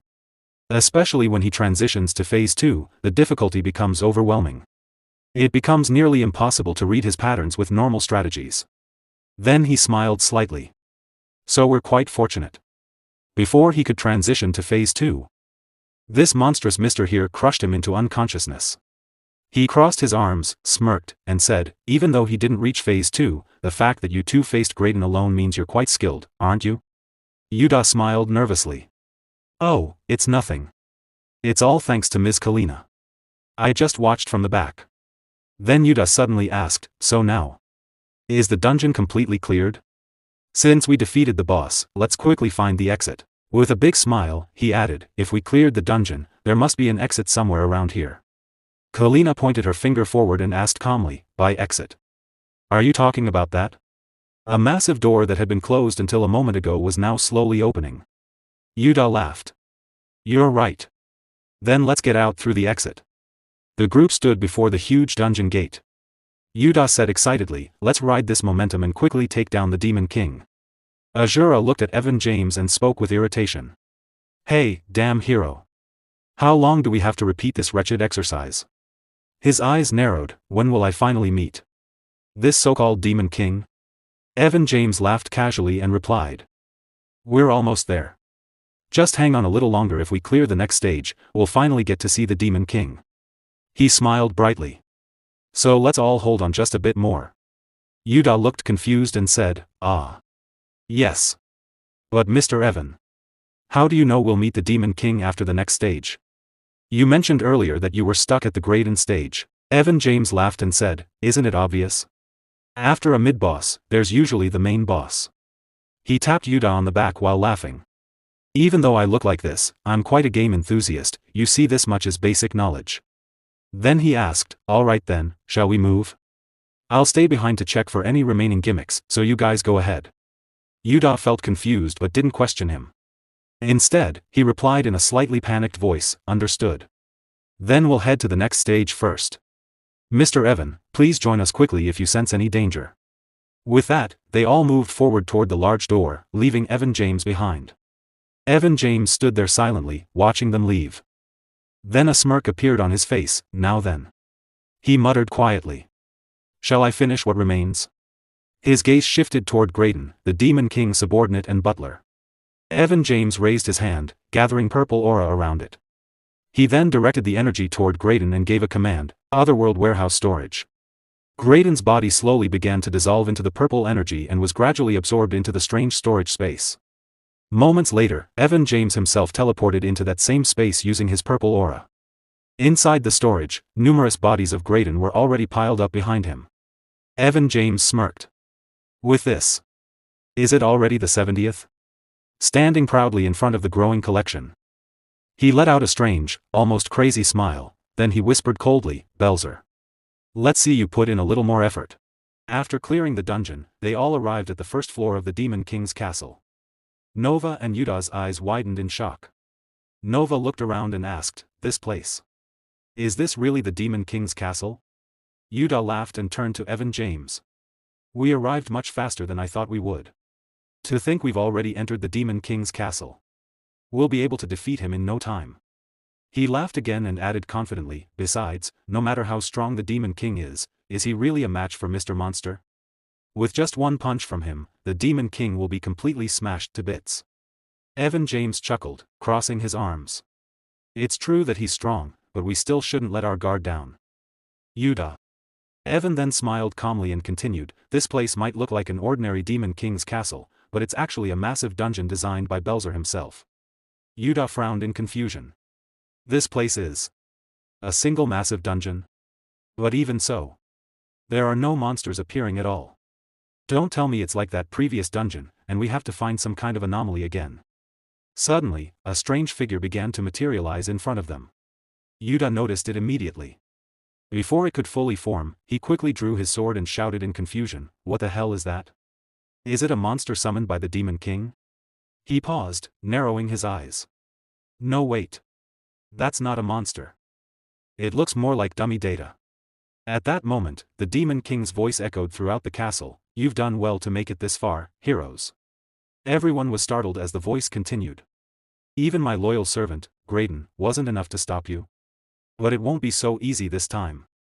He laughed menacingly. I've already collected all your combat data. Now behold, heroes. Created by duplicating only your strongest data. My magnificent masterpiece. Yuda froze. Standing before them was a duplicate of Asura. His eyes widened in disbelief as he shouted, no way.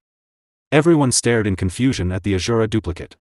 Asura narrowed his eyes and stepped forward. What the hell are you? Why does a lowly wretch like you dare to assume my form? Yuda, still shaken, thought to himself, what is going on? There are two Mr. Monsters. You're telling me that just by duplicating data, something like this is possible? Asura walked up to his duplicate and smirked. How amusing. A puppet mimicking me? He placed a hand on its shoulder and said coldly, but can you truly copy it? A mere puppet like you. He smirked again. Copying my fist. In an instant, the duplicate struck. Its fist slammed into Asura's face, sending him flying backward into the wall. A powerful explosion followed. The duplicate lowered its fist, a faint smirk forming on its face, almost as if it were superior to the original. Yuda stood frozen, completely shocked by what he had just witnessed. Asura stood back up, his expression turning serious as he stepped toward his duplicate. "No, that's not right," he said coldly. "My fist cannot be this weak." A smirk formed on his face as he bent slightly, gathering mana into his fist. Taking a firm stance, he pulled his arm back and shouted, "Try copying it properly." In the next instant, he launched a powerful punch toward the duplicate. The duplicate responded immediately, throwing its own fist forward. The two attacks collided, creating a massive surge of air pressure that rippled through the surroundings. Suddenly, Asura followed up with a swift kick, knocking the duplicate's fist aside and pushing it slightly backward, but the duplicate quickly regained its balance.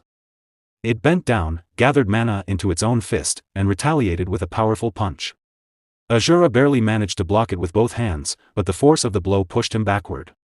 He dug his feet into the ground, using his hands to steady himself. The duplicate didn't stop. It stepped forward again, launching another punch.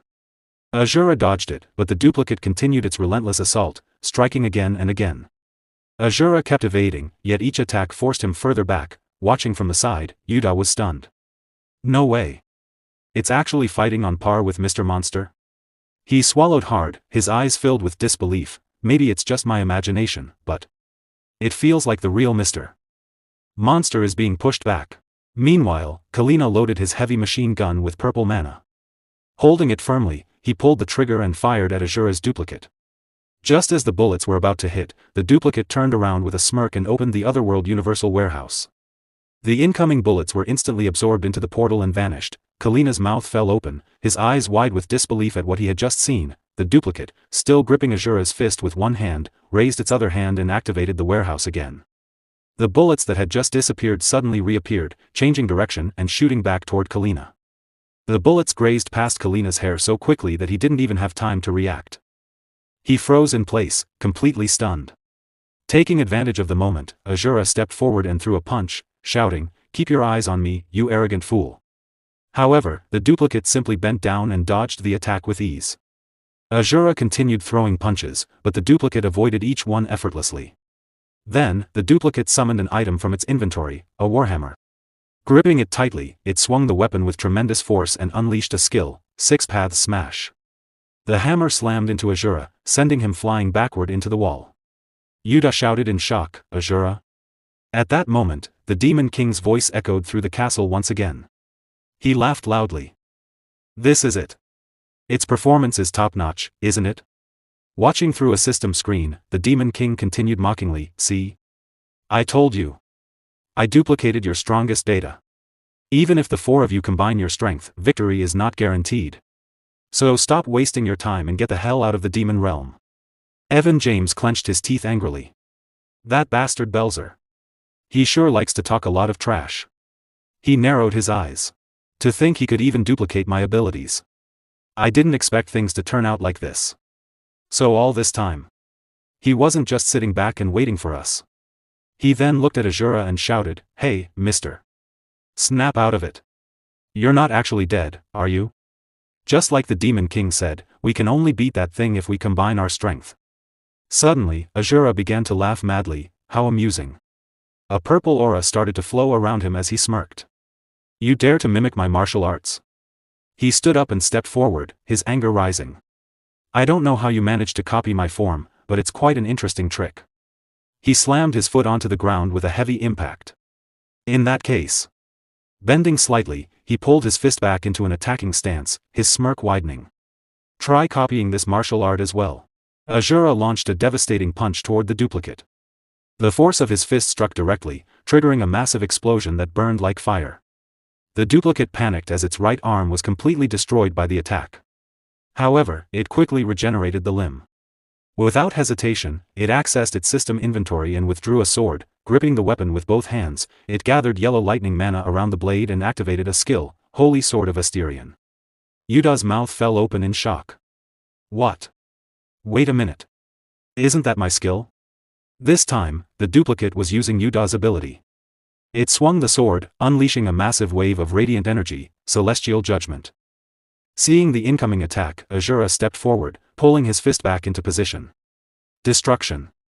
Extreme Annihilation Strike. He unleashed a barrage of punches that collided with the wave of light, resulting in a massive explosion. The entire castle was soon covered in smoke and dust. As the haze began to settle, Asura was still standing. "You're definitely much weaker," he said calmly.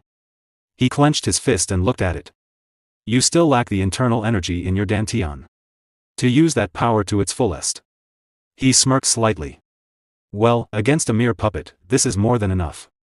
The duplicate slowly stood up again, its body regenerating once more. It stepped forward. System alert, error. Critical damage detected. A massive purple aura began to surge from its body, spreading throughout the entire castle. Even Asura froze for a brief moment as the energy intensified. System notification, activating final defense system. Forcing maximum output. On the other side, Yuda and Kalina were both stunned. Final defense system. Don't tell me, it's entering phase 2 already? The duplicate's form began to change, becoming even more powerful as overwhelming mana radiated from its body. Asura looked at it calmly and said, "You're pretty stubborn for a mere puppet." A smirk appeared on his face as he stepped forward. "Is this your final struggle? Before you die?" The duplicate puppet rushed toward Asura, blue mana flowing around its body. Asura remained standing in place, completely unfazed. Suddenly, the duplicate summoned an item from its inventory, a battle axe. Gripping it tightly, it clenched its teeth, leapt high into the air, and pulled the axe back, axe style, earth splitter. It swung the weapon down with full force, aiming to strike Asura. At the same moment, Asura calmly gathered blazing fire mana into his fist, the energy wrapping tightly around it. Without moving from his spot, he drove his fist forward with overwhelming power. The punch landed directly on the duplicate's chest. A massive explosion erupted. The impact completely destroyed the duplicate's arms. And the immense pressure shattered its body further, breaking it apart. System notification, warning. Over 50% of data has been damaged, error, unable to recover data. This time, the damage was too severe, the duplicate could no longer regenerate. Before it could react, Asura grabbed it by the face and slammed it into the ground with brutal force. System error, critical failure. Defense system has shut down. All corresponding systems will be completely destroyed. Asura held its face against the ground, a mad smirk spreading across his face. "Enough with your mimicry," he said coldly. "Now disappear." Trash. Outside the castle, under the full moon, smoke rose and covered the entire structure. On a blue system screen, the message appeared: the duplicate puppet had been defeated. Inside the throne room, the Demon King sat watching the screen as error messages continued to appear. A fatal error has occurred. The dungeon boss summoned by player Nim is dissipating. The Demon King frowned. "What's this? What kind of ridiculous power is that?" His eyes narrowed in anger. Not only did he destroy the dungeon structure, but he even shut down the defense system. Then, he suddenly burst into laughter, as expected. "It won't be easy this time either." Leaning back on his throne, he smirked. Just where the hell did he find such a monster? His expression darkened as he spoke again. "But I've also prepared something special. Just to stop you, Evan James." He laughed madly, his voice echoing through the chamber. "This time, with my own 2 hands. I'll put an end to your plans." After clearing the first floor of the castle, they arrived at the top floor. Evan James stepped forward and said, "We've finally arrived. This is the entrance to the final stage, where the Demon King awaits." He looked at Asura and smiled proudly. "See? I was right, wasn't I? I told you we'd get here in no time if we pushed a little further." He chuckled and continued, "Of course, the only reason we made it this quickly is thanks to you, mister. You took care of all the remaining monsters in a single hit. If you weren't here, it would have been much harder just to get this far." They all stood in front of the Demon King's chamber. Suddenly, the door creaked open slightly. Evan James glanced at the others and said, "Now then. Shall we head in? Let's work together and take down the Demon King." After entering the chamber, Evan suddenly frowned. "Huh? Hold on." He looked around nervously. "What's this? Where did he go? How did he just disappear?" Scanning the room, he muttered, "Don't tell me the Demon King abandoned his own castle and ran off somewhere." Suddenly, a system notification echoed throughout the room. Warning. External intruders detected inside the Demon King's castle. Activating intruder annihilation protocol. Releasing toxic gas in all areas. A thick cloud of gas began to spread rapidly. Everyone panicked, quickly covering their mouths with their hands. Yuda's eyes widened in fear. "Don't tell me. Is this poison?" Of all things, the Demon King is using toxic gas? Footsteps echoed through the spreading gas. A figure emerged. It was the Demon King, wearing a mask that covered his mouth. He laughed as he looked at them. Judging by your expressions, the effect is certainly working. He chuckled again. How's the taste? This is the power of my newly prepared Venom X. His eyes narrowed coldly. From the moment you inhaled this toxic gas, your deaths were already guaranteed. The Demon King activated the system again. Spread more gas, he commanded. This time, an even darker and more dangerous gas began to fill the room. The Demon King stood there, waving his hand as a red aura glowed in his eyes. You were already dead, he said coldly. System notification, amount of highly toxic gas being sprayed is increasing. Danger. Toxicity concentration inside the Demon King's castle has reached 72%. Evan James covered his mouth and shouted, damn it. Everyone, hold your breath. If you inhale his poison gas, it's over. I'll distribute antidote potions to all of you right now. Before he could finish, Asura rushed forward without hesitation. He closed the distance in an instant and launched a powerful kick at the Demon King. But a barrier blocked the attack. The Demon King laughed. As expected. You're a monster. You can still move just fine even after inhaling this toxic gas? Or are you simply pretending to be okay? He raised a strange weapon, a poison gun, and fired it at Asura. The shot struck Asura's arm. How about this? The Demon King asked with a grin. Asura looked at his arm as the poison entered his body. This is. The Demon King smirked. This one will be harder to endure. It's far stronger than the previous poison. The moment it hits you, your arm will rot, and your organs will begin to collapse. Before he could finish speaking, Asura's fist slammed into his face. The impact shattered the Demon King's mask and sent him flying far across the room. Asura calmly grabbed the injection device embedded in his arm, crushed it, and smirked. How foolish. This is nothing. My body has already reached the state of absolute poison immunity. System notification, connection to the control entity has been lost. A critical error has occurred in the intruder annihilation protocol. The protocol will be forcibly terminated. Toxic gas will dissipate. On the other side, Yuta quickly drank the antidote potion. After taking a deep breath, he said, thank you, Evan James. I survived thanks to you. He looked toward the broken wall where the Demon King had been thrown. Wow. That Demon King was completely insane. Releasing poison gas the moment we entered, does that even make sense? Yuta smiled. If Evan James hadn't helped us, Kalina and I would have been dead already. Evan James laughed lightly. Ah, come on, it was nothing. I just handed out some antidote potions.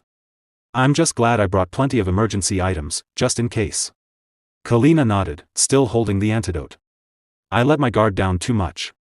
I should have brought at least one antidote like Evan did. I survived thanks to you. Thank you. Evan smiled and said, instead of thanking me, why don't you thank that guy over there? We were only able to make it this far because of him. Yuta followed his gaze and laughed.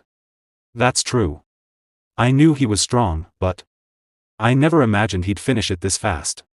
This is practically speedrun level speed. Asura, with a serious expression, spoke up. I assume you haven't forgotten our promise, Loudmouth. I've dealt with the Demon King just as you asked. So hand over that power to me at once. Evan James listened silently for a moment, then suddenly burst into laughter.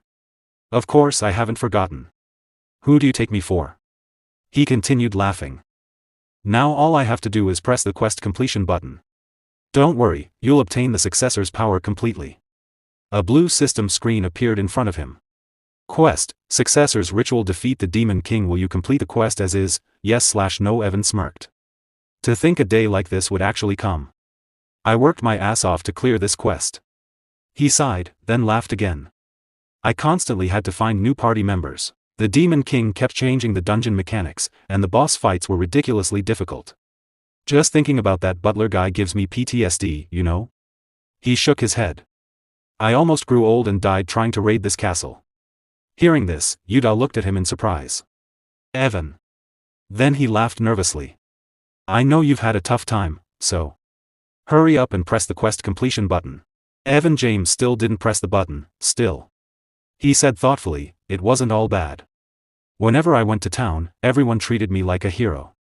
I could take expensive equipment and treasures from the kingdom's treasury whenever I wanted, just by using my name. He placed a hand on his chin, smiling to himself. And taking saintesses out on dates under the excuse of divine duties. That was quite enjoyable too. He paused, staring at the blue screen in front of him. If I end the quest like this, does that mean all those luxuries will come to an end? A grin slowly spread across his face as he began to laugh. Wait a minute. Wouldn't that be such a waste? Yuda clenched his teeth in anger. Evan laughed even louder. Since it would be a shame to end it like this, I'll just start over from the beginning. Suddenly, a system notification appeared. System notification: the successor has refused to complete the quest.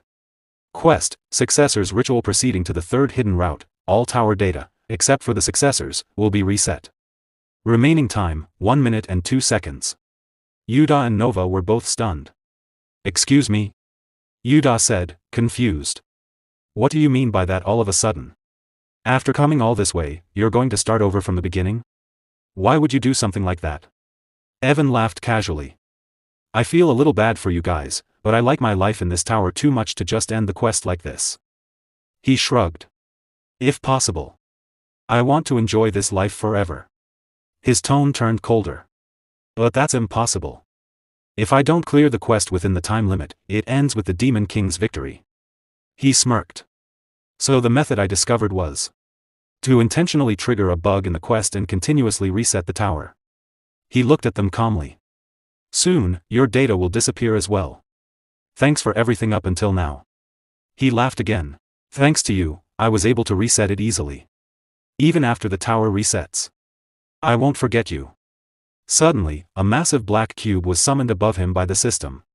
It began to fall. Evan quickly jumped back, narrowly dodging it. Standing before him, the Demon King. Still alive. Covering his mouth with one hand, he waved the other slightly and spoke in a cold voice. I told you clearly, Evan James. I would never let things go your way. A system notification appeared again. System notification: the contents of the quest successor's ritual have been modified. It is no longer possible to reset the tower.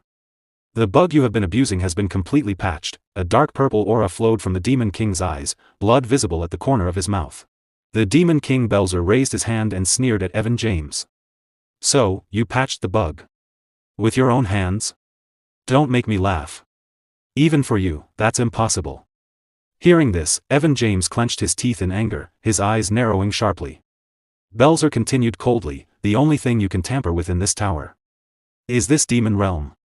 A surge of dark purple energy gathered in his palm, swirling violently before expanding into a vast zone.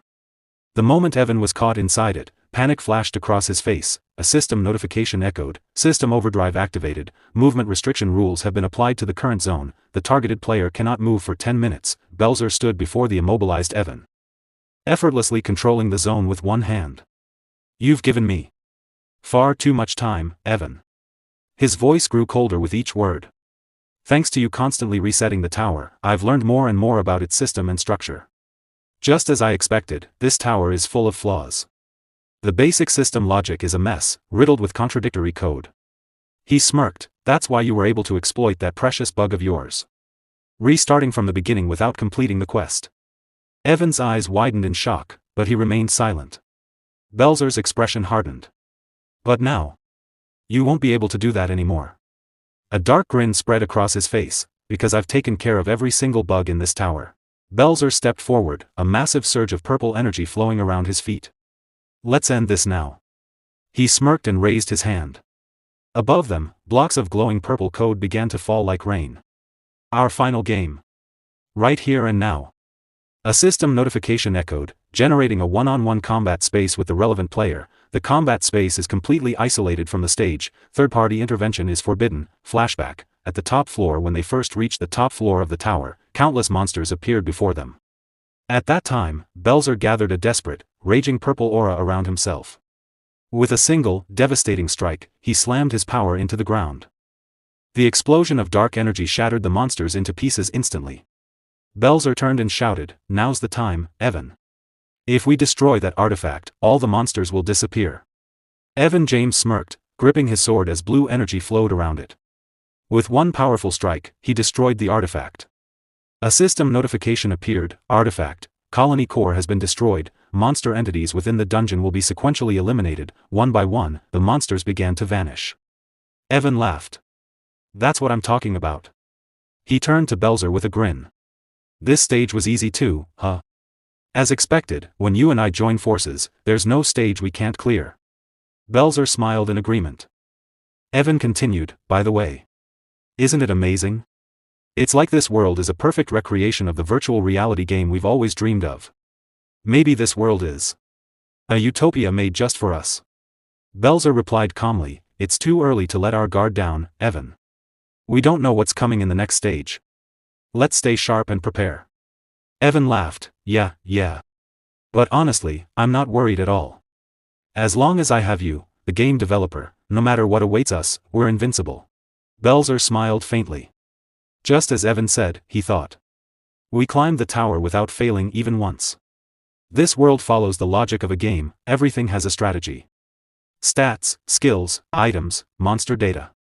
I already knew most of its rules. For me, conquering this tower wasn't that difficult. And so, they reached the very top. And finally met the entity who created this world, the truth at the top. Eshua stood before them. Evan, surprised, asked, excuse me. Is that really true? If we clear the special quest you give us, we can create a new world in this tower? Eshua smiled. That is correct. Evan turned to Belzer and laughed, that's insane. Belzer, there's no reason to refuse this. Right? This is a golden opportunity, a chance to create the world we've always dreamed of.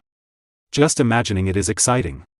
In the world you create, I'll be a player. Before he could finish, Belzer interrupted him. No, Evan. His expression turned serious, I'm going back to my original world. Evan froze in shock. What? Wait. Are you serious? He forced a nervous smile. Even if you go back to that miserable reality, there's nothing better than what we have here, right? Belzer shook his head. No matter how miserable reality is. It's still reality. No matter what kind of world we create here, it can never replace it. Evan's eyes widened. Belzer. Eshua watched them and smiled calmly. It seems the two of you have different desires. In that case, let's settle it this way. His voice turned colder. The tower's reward can only be granted to one person. Whether it is succession of the tower or a return to your original world. Only one of you can obtain it. He let out a quiet laugh, therefore. To claim what you desire, prove it with your own strength. His gaze sharpened. The tower's reward will be granted. Only to the one who clears the quest. Back into present time. A system notification echoed through the battlefield. The current space is completely cut off from the outside, access and interference by external entities are blocked. Outside the isolated space, Yuda and Asura stared at the barrier forming before them. Yuda's eyes widened in shock. What? What is going on here? Why did that demon king suddenly resurrect? What on earth is happening in there? Asura, however, remained silent, watching with curiosity. He slowly raised his hand, forming a crackling yellow lightning spell in his palm. Without hesitation, he fired it at the isolation space. The barrier trembled violently as dark energy surged across its surface.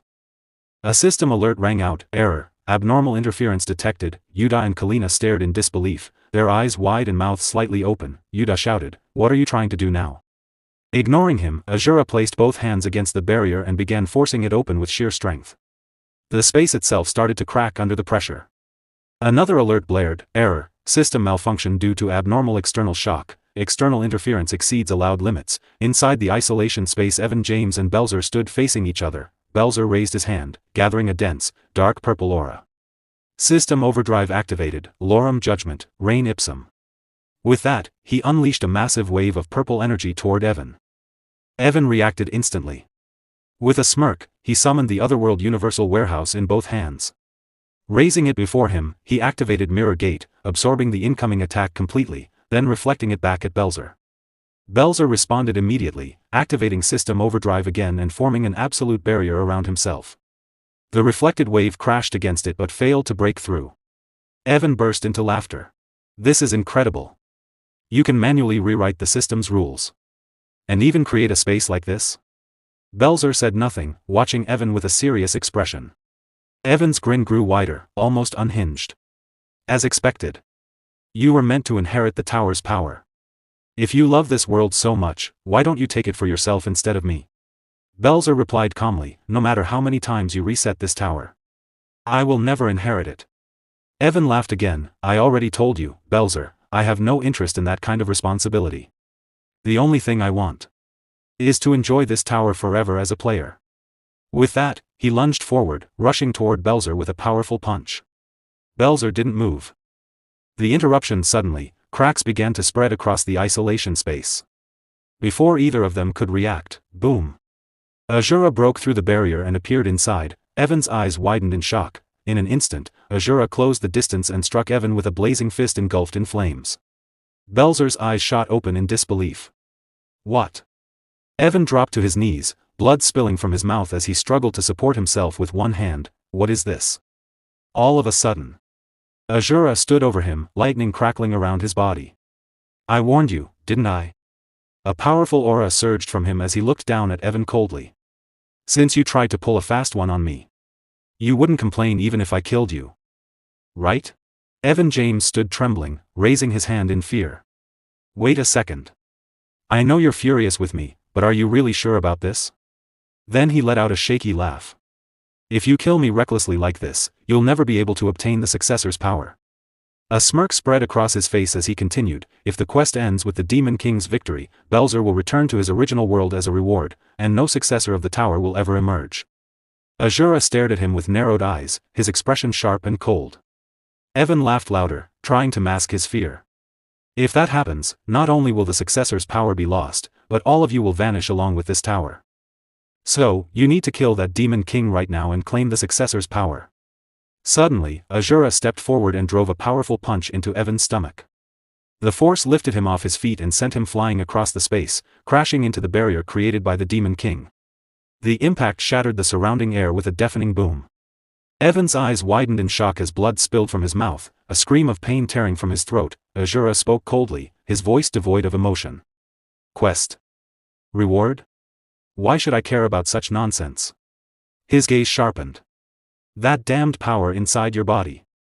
I'll just rip it out right here and now. Evan's expression twisted into pure terror. Sweat pouring down his face. What the hell are you talking about? Extracting an incomplete successor's power is impossible. Before he could finish, a yellow aura flared in Asura's eyes. He clenched his fist and struck again. King Asura style, dantian shattering origin annihilation. The devastating blow slammed Evan into the ground, cracking the surface beneath him as shockwaves rippled through the area, smoke rising all around.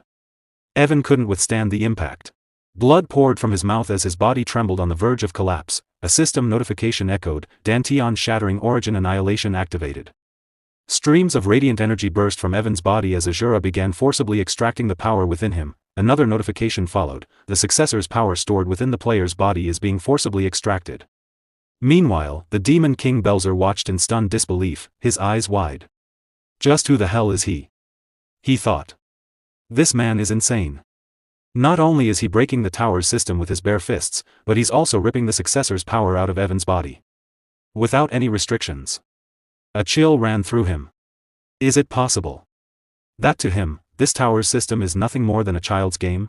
Meanwhile, Asura smirked as he grasped the successor's power in his hand. A system notification suddenly rang out, error occurred. A fatal error has occurred in the system. Due to the fatal error, the quest is being forcibly terminated. Smoke engulfed the entire area. A scream echoed through the haze as Evan James coughed up blood. The successor's power had already been torn from his body. On the brink of death, he let out a weak laugh. I knew it. From the moment I first saw you. He muttered. But you're still so damn strong. It's almost laughable. I can't believe something this absurd is even possible. Asura stood silently, holding the extracted power in his hand, his gaze fixed on Evan. Lying on the ground, Evan could barely open his eyes. A blue system window flickered in front of him. Ah. So this is how it ends. He thought. Without anyone inheriting the power of the tower. It was all pointless. The screen displayed, quest, successor's ritual, failed. If I had known it would end like this. He thought bitterly, forget the successor. I should have just let you take the reward, Belzer. Belzer stood nearby, still frozen in shock. unable to believe what he was witnessing. Blood trickled from Evan's nose as he gave a faint smile. If I had. We wouldn't have had to go through this quest from the very beginning. Back then, in the Demon King Belzer's castle. Evan James spoke with disdain. This disgusting quest. One that only ends when one of us dies. This hellish trial of ours. After defeating the Demon King, Evan stood over him, exhausted, gripping his sword. This round ends in my victory, Belzer, he said. Now, I will inherit all the power of the tower. And manifest the world we once dreamed of. Belzer lay on the ground, blood spilling from his mouth. Looking up at him with a serious expression, he called out, Evan James. Evan gritted his teeth in anger and shouted, then why didn't you inherit the tower's power sooner? If you had accepted the quest from the beginning, neither of us would have had to die. Hearing this, Belzer lowered his head sadly, remaining silent for a moment. Then he spoke quietly, I've told you before. This world is nothing more than an illusion created by Eshua. That's why. Creating another illusion within her illusion is meaningless, worthless. He closed his eyes. So don't feel guilty. And just kill me already. Even if we turned back time, I would have made the same choice. The true winner of this quest is you, Evan James. Evan clenched his fist, his anger rising. Don't be ridiculous. Do you think I'll let the quest end like this? A blue system window opened before him. Even though I didn't want it to end this way. Evan said, his voice softening, this world created by the quest is just like the game I always dreamed of, Belzer. Belzer's eyes widened in shock. Evan laughed lightly. All those dungeons and gimmicks you created. As a player, they were so much fun to conquer. He looked at Belzer with a faint smile. So I'll continue. I'll live in this world with you, Belzer. Without clearing the quest. I'll stay in this perfect game forever. With a smirk, Evan activated the system, and recreated the quest once again. Back in the present, a system notification echoed, Quest, Successor's ritual has been terminated. No successor of the tower has emerged, all data of the tower will be deleted. Evan James remained seated on the ground, a faint aura flickering around him as it slowly began to fade. His body started to break apart, piece by piece, dissolving into fragments as the system erased his data. With a weak voice, Evan said, now that I'm actually dying like this, I suddenly feel so much regret. If possible, I wanted to enjoy more of the games you created. No matter how much of an illusion it was. I still liked this world. Asura looked at him with a cold expression. You still haven't come to your senses. You foolish brat. Evan looked at him in confusion. Asura narrowed his eyes, anger flickering within them. This foolish world, constructed by someone else. What's so good about it that you cling to it so desperately? Evan's eyes widened slightly. What? A stage built on someone else's rules, Asura continued, his voice sharp and unyielding. A reality defined by others. To cling to such a ghost. And repeat a finished game over and over again. That is the height of folly. He pressed his foot firmly against the ground. A real man should stand on his own 2 feet and live in the real world. With cold eyes, he added, a life inside a comfortable illusion can never become real. Evan blinked in surprise. The real world. I should live in. Then he suddenly smiled. You're a funny guy, mister. He slowly raised his head as a purple aura consumed him, his body continuing to disintegrate under the system's deletion. What's the point of telling me that now? He said softly. Does it even matter anymore? He let out a quiet laugh. Well, I had a good run in my own way. I went on many exciting adventures. And met plenty of beautiful women. He chuckled faintly. Considering all that, I can say it was a pretty decent life, right? His body continued to scatter into fragments. If there's a next time, maybe I'll try living in the real world. A blue system window appeared one last time. The player's data has been completely deleted. The maintenance conditions for the battle zone are no longer met. In the next moment, Evan James vanished completely, his existence erased. Asura stood silently, still holding the successor's power in his hand, facing Yuda. Another notification followed. The player's one-on-one battle zone is being deactivated. Yuda and Kalina stared in shock. You're safe? Kalina asked. Yuda, still stunned, spoke again. What on earth happened in there? What happened to Evan? And the Demon King? The Demon King, Belzer, replied solemnly. Evan James lost the successor's power. And has vanished from this world forever. Yuda's eyes widened in disbelief. You will never see Evan again in this world, Belzer continued. Yuda shook slightly. Evan lost the successor's power and vanished. Then that means you. Yes, Belzer answered. That man stripped Evan of his power, and as a result, the quest ended in my victory. He paused before continuing, his voice heavy. Soon, I will return to my original world. When that happens, this tower will lose the power of its system. And all remaining data within it will be erased. He looked at them carefully. I don't know where you all came from, or why you sought the successor's power. But one thing is clear. His eyes narrowed, a trace of anger surfacing. Your true goal is the Goddess Eshua, the one who created this world. After a brief silence, he spoke firmly, in that case, I will tell you her whereabouts. Yuda was shocked to hear that and asked in disbelief, what? How did you know that we were looking for Eshua? Demon King Belzer lowered his head sadly and pointed toward Asura. That man's power. There's no doubt about it. It's the kind of power that could destroy the world Eshua created. He clenched his fist in anger. I wanted to destroy this world too. Just like him. Eshua is the one who imprisoned me and Evan James in this fake world. And this system. She created all of it. But unfortunately, I lacked the power to destroy it. The most I could do was modify the system she created. Yuda's eyes widened as he listened carefully to Belzer's words. While uncovering the secrets of this world and the tower system, Belzer continued seriously, I learned one thing, this world wasn't actually created by Eshua. It existed from the very beginning. Yuda asked in surprise, this world wasn't created by Eshua? That's right, Belzer replied. We were simply under the wrong impression. She didn't create this world, she merely laid a framework over it, known as the system. To maintain stability, she trapped us within a massive structure called the tower. Rather than controlling the entire world through the system, it was far more efficient for her to divide it into smaller sections, these towers, and manage them separately. Nova stood there in shock, and Yuda felt the same realization sink in. I see. Yuda thought. Now that I think about it, why didn't I realize this sooner? Beyond the tower Eshua created, there's a much wider world out there. Just as I thought. Eshua intended to rule this world through the system from the very beginning. Demon King Belzer continued, according to my long years of research into the system's power, Eshua is most likely at the center of this world, managing all the towers she created. At the heart of the very first tower lies the source of the entire system, the Administrator's Tower. Kalina and Yuda exchanged surprised looks. The Administrator's Tower? Yuda asked in shock. Demon King Belzer continued, I will soon return to my original world. But you must reach the Administrator's Tower and find Eshua. And avenge Evan in my stead. Asura, holding the successor's power in his hand, looked at Demon King Belzer and replied, I was planning to do that anyway, even if you hadn't asked. It's a pity what happened to you and your friend, but the root of all this tragedy is that damned woman who summoned you into this world. He glanced at the power in his hand and added. So I'll definitely storm the tower where she is.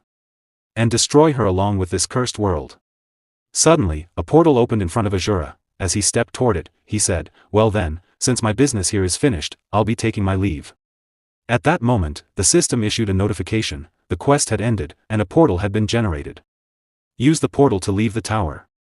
Yuda quickly rushed forward toward the portal and shouted, wait a minute. Take us with you, Mr.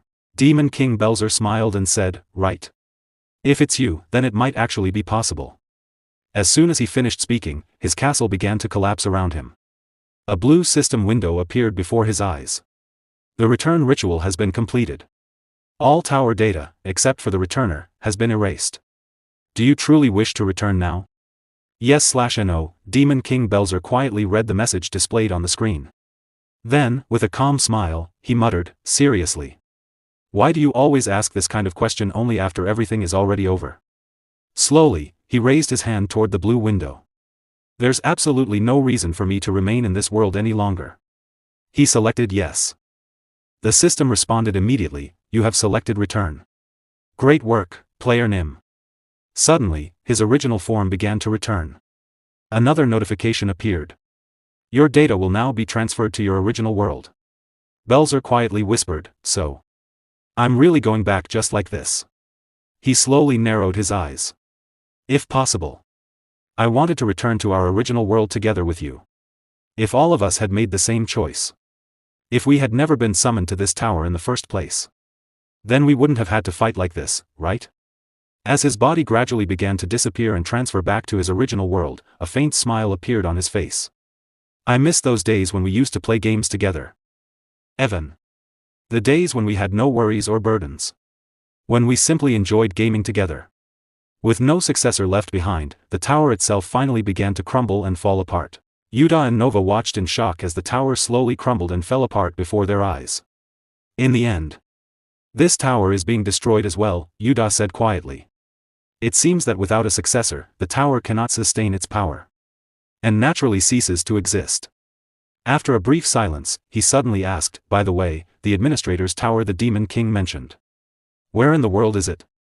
He said it was located at the center of this world, but no one even knows where that center is. Kalina crossed her arms and replied calmly, first, we need to understand the geography of this world. Now that we've obtained the power of a successor as well, we should take our time and explore the world beyond the tower for a while. Meanwhile, Asura sat silently nearby, holding the successor's power in his hand as he attempted to absorb it. The moment he began absorbing the power, a massive pressure of energy exploded outward. Yuta immediately felt the overwhelming force and quickly raised his arm to shield his eyes. Has it started again? He thought nervously. He gritted his teeth as energy flowed through his eyes, as expected. Just like last time. Unknown memories are flooding into my mind. Inside his memories, he saw a successor's power resting at the edge of a collapsing cliff. Massive cracks spread across the ground as pieces of the cliff broke apart. A figure stood before the successor's power while a dark purple aura swirled around it. The mysterious figure slowly stepped forward and touched the successor's power. The moment their hand made contact, countless blue system windows appeared in the air. Each screen contained the data of every tower. And every successor connected to them. The figure quietly observed all the information. It was Eshua. A faint smirk appeared on her face as she took control of the entire system and every tower connected to it. The scene shifted back to the present. Asura had already finished consuming the successor's power. Slowly rising to his feet, he looked ahead seriously, just as I thought. With this power, Eshua's seal is slowly beginning to break. He clenched his fist as he felt the energy flowing through his body. However, it is still vastly insufficient to restore my dantian. Nova and Yuta both looked shocked. Still. Vastly insufficient? Yuta asked nervously. Yes, Asura replied coldly. Before we head to the tower where that damned woman is, I must break this seal as quickly as possible. Otherwise, I'll fall victim to that woman's wicked arts once again. And my dantian will be sealed another time. He paused briefly before continuing, but we cannot keep traveling together forever while collecting these powers one by one. Yuta looked confused as Asura pointed toward them. From now on, each of you will take charge of one tower and obtain the successor's power yourselves. Hearing that, Yuta panicked immediately and waved his hands in confusion. Excuse me? How are we supposed to obtain a successor's power without you, mister? Maybe Kalina could do it. But how is someone like me, with zero abilities, supposed to clear a tower? Before he could continue, Asura suddenly smacked him on the head. Pathetic fool. Aff. Yuta cried out in pain while holding his head. Asura looked down at him coldly. Have you already lost the will to grow stronger? Naturally, all of you are still far too weak to destroy a tower. You lack both the basic stamina and the physical condition required to survive. Asura clenched his fist with determination and said, however, if you undergo my special training, all of you will completely transform. He slowly stood up and smirked confidently. Look forward to it. I will make you stronger than anyone else. A few hours later, deep within the quiet forest, Yuta's training finally began. Holding his sword tightly with determination, Yuta rushed toward Asura. However, the moment he tried to attack, Asura casually struck him away with a single blow. Yuta's sword slipped from his hand as he was sent flying through the air. He crashed violently into a nearby rock, shattering it from the impact. Gah! Blood spread from the corner of Yuta's mouth as he endured the critical hit. With anger in his eyes, he glared at Asura and shouted, "Come on, mister. Can't you go a little easier on me?" He gritted his teeth, narrowed his eyes, and held his chest in pain. Every time I spar with you, it feels like my entire body is going to break apart. Then, with a frustrated expression, he continued, besides, what's the point if every match ends in 1 second? I haven't even been able to properly swing my sword yet. Asura looked at him calmly and replied, you fool. Have you learned nothing after getting beaten up like that? He slowly stepped forward. The important thing in this sparring is not whether you can swing that trivial sword or not. Still sitting on the ground, Yuta looked at him in confusion. Asura continued, it's about figuring out how to block my fist. And discovering what methods you could possibly use to win a sparring match against me. And then, honing every one of those methods and possibilities. Without that level of resolve and desperate effort, you'll continue being sent flying by my fist every single time. Yuta slowly spoke up. Does that mean I should approach every sparring session prepared to die? He narrowed his eyes thoughtfully. Using any means and methods necessary. With the resolve to cut you down with my sword? Asura smirked slightly, that's right, brat. Yuta picked up his sword once again and stood to his feet. All right. Just don't go back on your words later, okay? Because from now on, I'm really going to fight using every dirty trick I can think of. The moment he finished speaking, Yuta rushed forward at full speed. At the same time, he thought to himself, in all our sparring sessions until now, Mr. has never attacked first. Probably because he was going easy on me since I'm weak. But every single time, right before I swing my sword, his fist always comes flying toward me. As Yuta tried to swing his sword, he thought to himself, if that's the case. The moment Asura launched his fist toward him, Yuta clearly saw the attack with intense focus and easily dodged it. I'll just feign an attack, evade his fist, and create an opening. He thought confidently. With a shout, Yuta aimed his sword forward. Now's my chance. With this timing, even Mr. won't be able to block it. But before he could finish his attack, Asura's fist slammed directly into his face. Yuta's eyes widened in shock. Nearby, Nova looked startled and shouted worriedly, Yuta. Asura simply smirked, not a chance. Getting cocky with such a clumsy trick.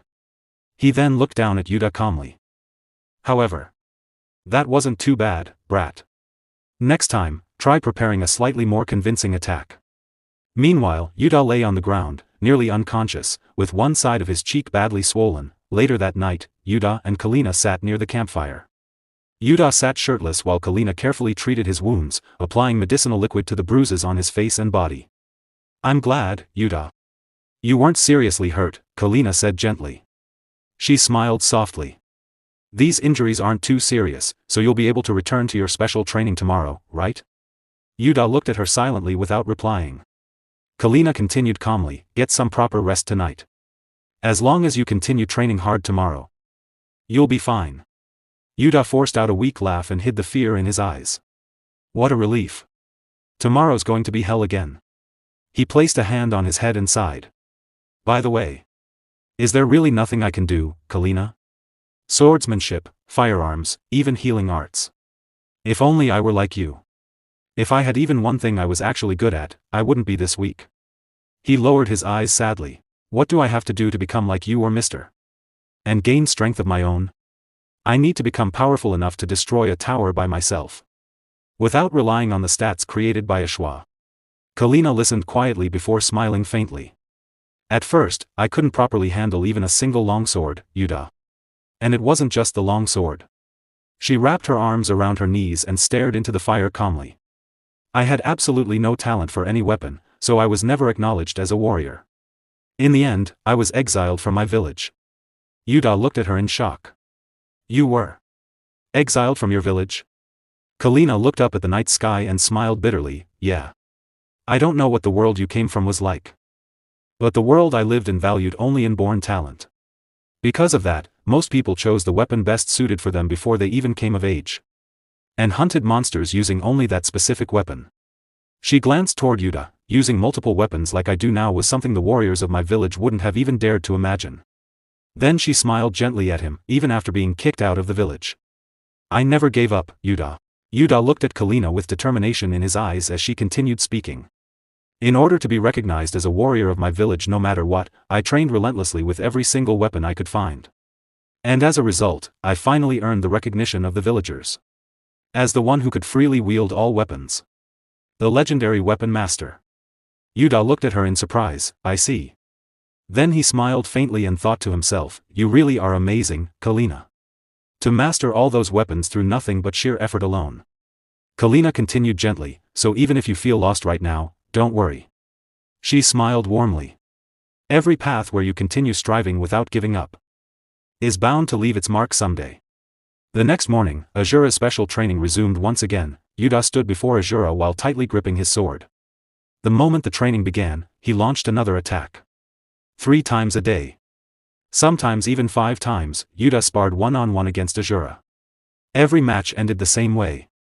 He would be sent flying by a punch and eventually pass out from the overwhelming force.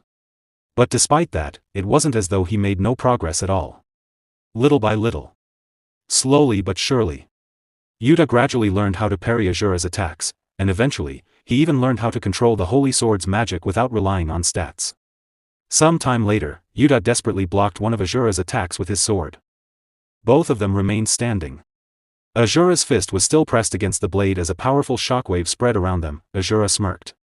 "You've grown quite a bit, brat. But is that really all you've got?" He smiled calmly.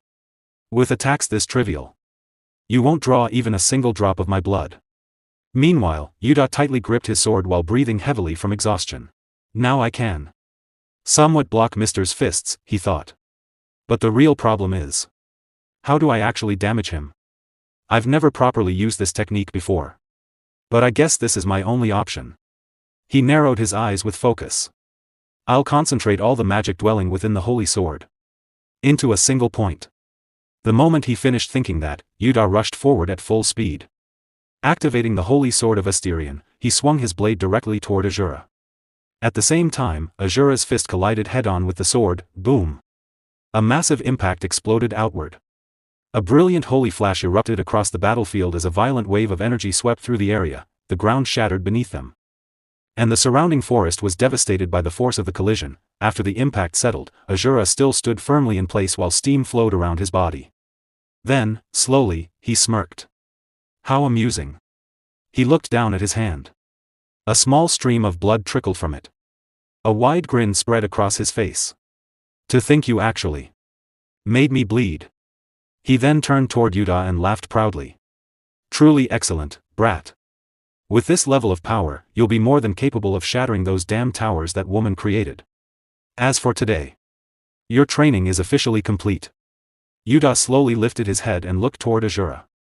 His body trembled from exhaustion while steam continued rising from him after the earlier attack. After that, Kalina's training began. It was already the 3rd day of training. Kalina stood silently as the wind gathered around her body. Closing her eyes, she focused deeply while gripping her sword tightly. Suddenly, she opened her eyes. Her gaze was completely focused and filled with determination. With a swift motion, she swung her sword. A sharp wave of purple energy burst forward and sliced through the surrounding trees in an instant. The trees were cut into countless small pieces that scattered through the air before crashing onto the ground. Kalina slowly lowered her sword and returned it to its sheath. "It's still not enough," she muttered quietly. "If I want to become as strong as that man, then I'll have to surpass my own limits." At that moment, Asura walked forward. "That's quite decent swordsmanship," he said casually. With a smile, he rested a wooden branch on his shoulder. "To achieve this much with a single swing of your sword, you're certainly better than that brat." Kalina narrowed her eyes slightly while Asura lowered the wooden branch from his shoulder. However, he continued calmly, "Merely cutting down a few trees isn't enough for me to say you've reached the level of a true expert." Suddenly, a powerful yellow aura began flowing around Asura's body and arm.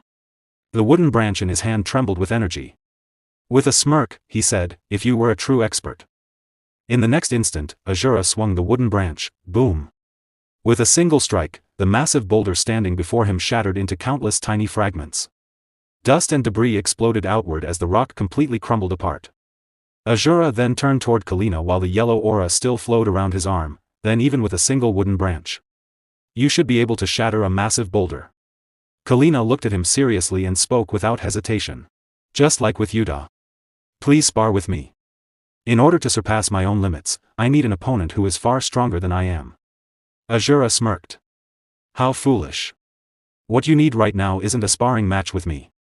You must stop relying on weapons and techniques alone. Instead, train your own inherent strength."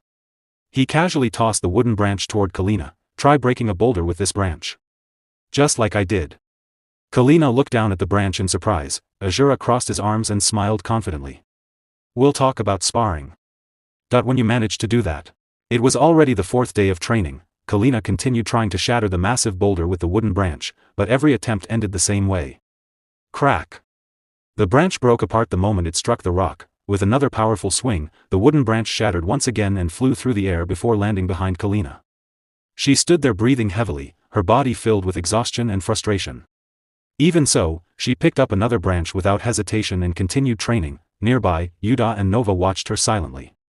Kalina really devotes herself completely to training without taking a break, Yuda said worriedly. It's good that she's working hard. But what if she suddenly collapses from overworking herself like that? Even if it's special training, she still needs to rest sometimes. Nova quietly replied, unlike you and Mr.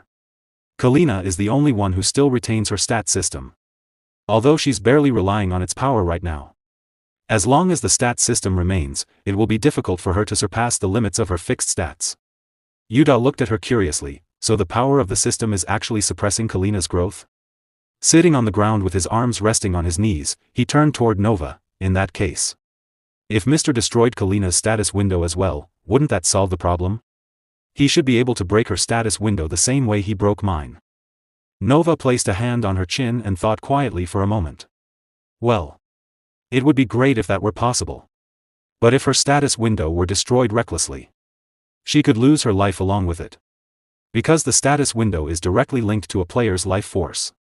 If the status window disappears, their life force also drops to 0. Yuda's eyes widened in shock.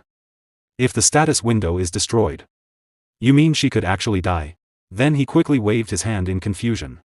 But Nova, if that were true, then when our status windows broke, shouldn't we have disappeared immediately like Lee Chanwoo did? Nova lowered her eyes slightly. To be honest, I'm not completely sure about that either. But the important thing is this. Destroying the status window is not the method Kalina needs in order to surpass her limits. She glanced toward Kalina. And Mr. is probably already aware of that. The way for Kalina to overcome her own limits is something she must discover for herself.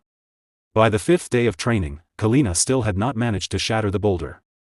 Once again, she swung the wooden branch while purple aura flowed around it. Again. And again. And again. But nothing changed.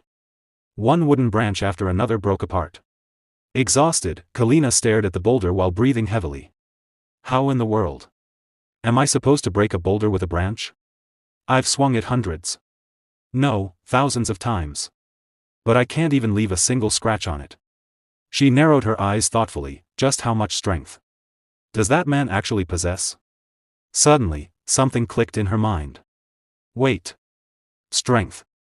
Was it really just raw physical strength that allowed him to shatter that massive boulder? If he had destroyed it through strength alone, then the branch he used should have broken too. However, the branch he used, it was as though it had become steel itself. It didn't break. Or even bend. Kalina slowly looked down at another wooden branch in her hand. I don't know exactly how he did it. But it's clear now. He used his own specialized energy to harden the branch itself. Her eyes sharpened with realization. From the very beginning, this training was never simply about becoming physically stronger. In order to break that massive boulder, she suddenly rushed forward while gathering all of her purple aura into the branch. This branch itself must become as hard as steel. On the other side, Asura walked forward while holding a wooden branch in his hand. Suddenly, his footsteps came to a halt as he sensed something. He turned his gaze toward Kalina and smiled faintly. At last. It seems you've attained enlightenment. Kalina stood there calmly. Beside her lay the shattered remains of the massive boulder she had destroyed with nothing but a wooden branch. She slowly turned her head and looked toward Asura. With this level of skill, Asura continued, it wouldn't be an exaggeration to say you've now reached the level of an expert. Then he laughed lightly. So, what will you do now?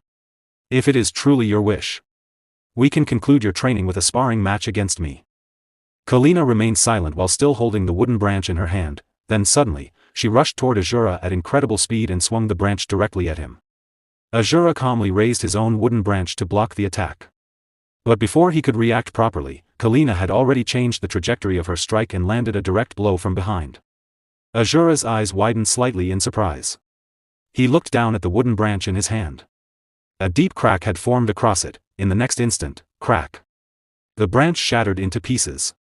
Kalina lowered her weapon and spoke calmly, a sparring match is no longer necessary. My limits. I have already surpassed them on my own. A powerful purple aura flowed around her as she activated her new technique, new Kalina style, Vajra weaponization. Nova raised her hand and used her magic power to scan the surrounding area. She slowly closed her eyes and carefully observed the flow of energy before speaking. There are only 2 towers in this area where the successor's power can be sensed. One is not far from here, while the other is a bit farther away. Yuta placed his hand on his chin and thought for a moment before speaking. So there are only 2 towers nearby with successor powers. He then looked at Asura and asked, "So, what should we do now, mister? Since you're already strong enough, Kalina and I should form a team before he could finish speaking, Asura interrupted him. "No. You're coming with me, kid. I need your assistance so I can destroy that damn tower." Yuta was surprised to hear that. "Wait. Why are you suddenly acting out of character? How could I possibly be of any help to you?" Asura calmly explained, "That woman has already reached a level where she can destroy a tower on her own without your help. You've also become much stronger compared to before. However, if you don't accompany me, you'll surely lose your life." He continued, "Consider this your final training. Stay by my side and learn well." Yuta nervously scratched his head and replied, "Since you put it that way, I guess I don't really have anything to say against it." He gave an awkward laugh before turning toward Kalina. "Are you okay with this, Kalina? You don't have to go with us." Kalina smiled calmly and replied, "Yeah, I don't mind. It's a good chance to test the results of my training, so I actually think this is a great opportunity." She then looked at Yuta and added, "Don't worry about me. Just assist Mr. properly." With a confident smile, she continued, "No matter what kind of successor is waiting inside that tower, I'll smash them all to pieces." Yuta lowered his eyes sadly and replied, "All right then. It's time for us to part ways here." He took a deep breath before continuing, "Once we obtain the successor power, let's meet back at this location. No matter what happens, you must come back alive." Meanwhile, Kalina arrived in front of the tower while holding her sword tightly in her hand. She silently observed the massive structure standing before her. As she stared at the tower, memories of her training with Asura resurfaced in her mind. After a long period of training, Asura had once said to her, "You've finally achieved enlightenment and mastered the energy circulation method on your own." Kalina had looked surprised after hearing that. Energy circulation. Asura clenched his fist as powerful energy flowed around it. Smiling proudly, he explained, "Yes. The energy circulation method is a chi technique where you take the internal energy accumulated within your dantian and allow it to flow freely through your meridians." He then looked directly at Kalina and continued, "Your desire to strengthen your weapon naturally caused the internal energy flowing through your meridians to transfer into your sword." Kalina nodded slightly. "I see." Asura continued, "There is already a large amount of internal energy flowing within your dantian and throughout your body. If you learn to control that energy as freely as I do, you will be able to reach the realm of a first-rate warrior." Kalina looked confused after hearing those words. Asura laughed before saying, "That's why you must continue devoting yourself to your training." Back in the present, Kalina tightened her grip on her sword. "To defeat the woman who created these towers and return to my original world, I also need to become as strong as him." Using the energy circulation method, she released her internal energy around her body. "I will defeat the successor on my own and reach the first-rate realm he spoke of." At that moment, a mechanical voice echoed inside her mind. "Player confirmed. Initiating transfer to tower number 296. The scene shifted to the place where Yuta, Asura, and Nova were heading toward the other tower. As they traveled, Yuta casually ate an apple. With a cheerful smile, he said, "This fruit is delicious. No matter how many times I eat it, it still tastes like honey." He laughed while walking behind Asura, "Mister, you should try some too. It doesn't even compare to any fruit we've eaten before." Asura glanced at him coldly and replied, "Cut it out. I do not partake in unnecessary meals." Yuta's expression immediately changed as he continued eating. "Really? But it's so good though."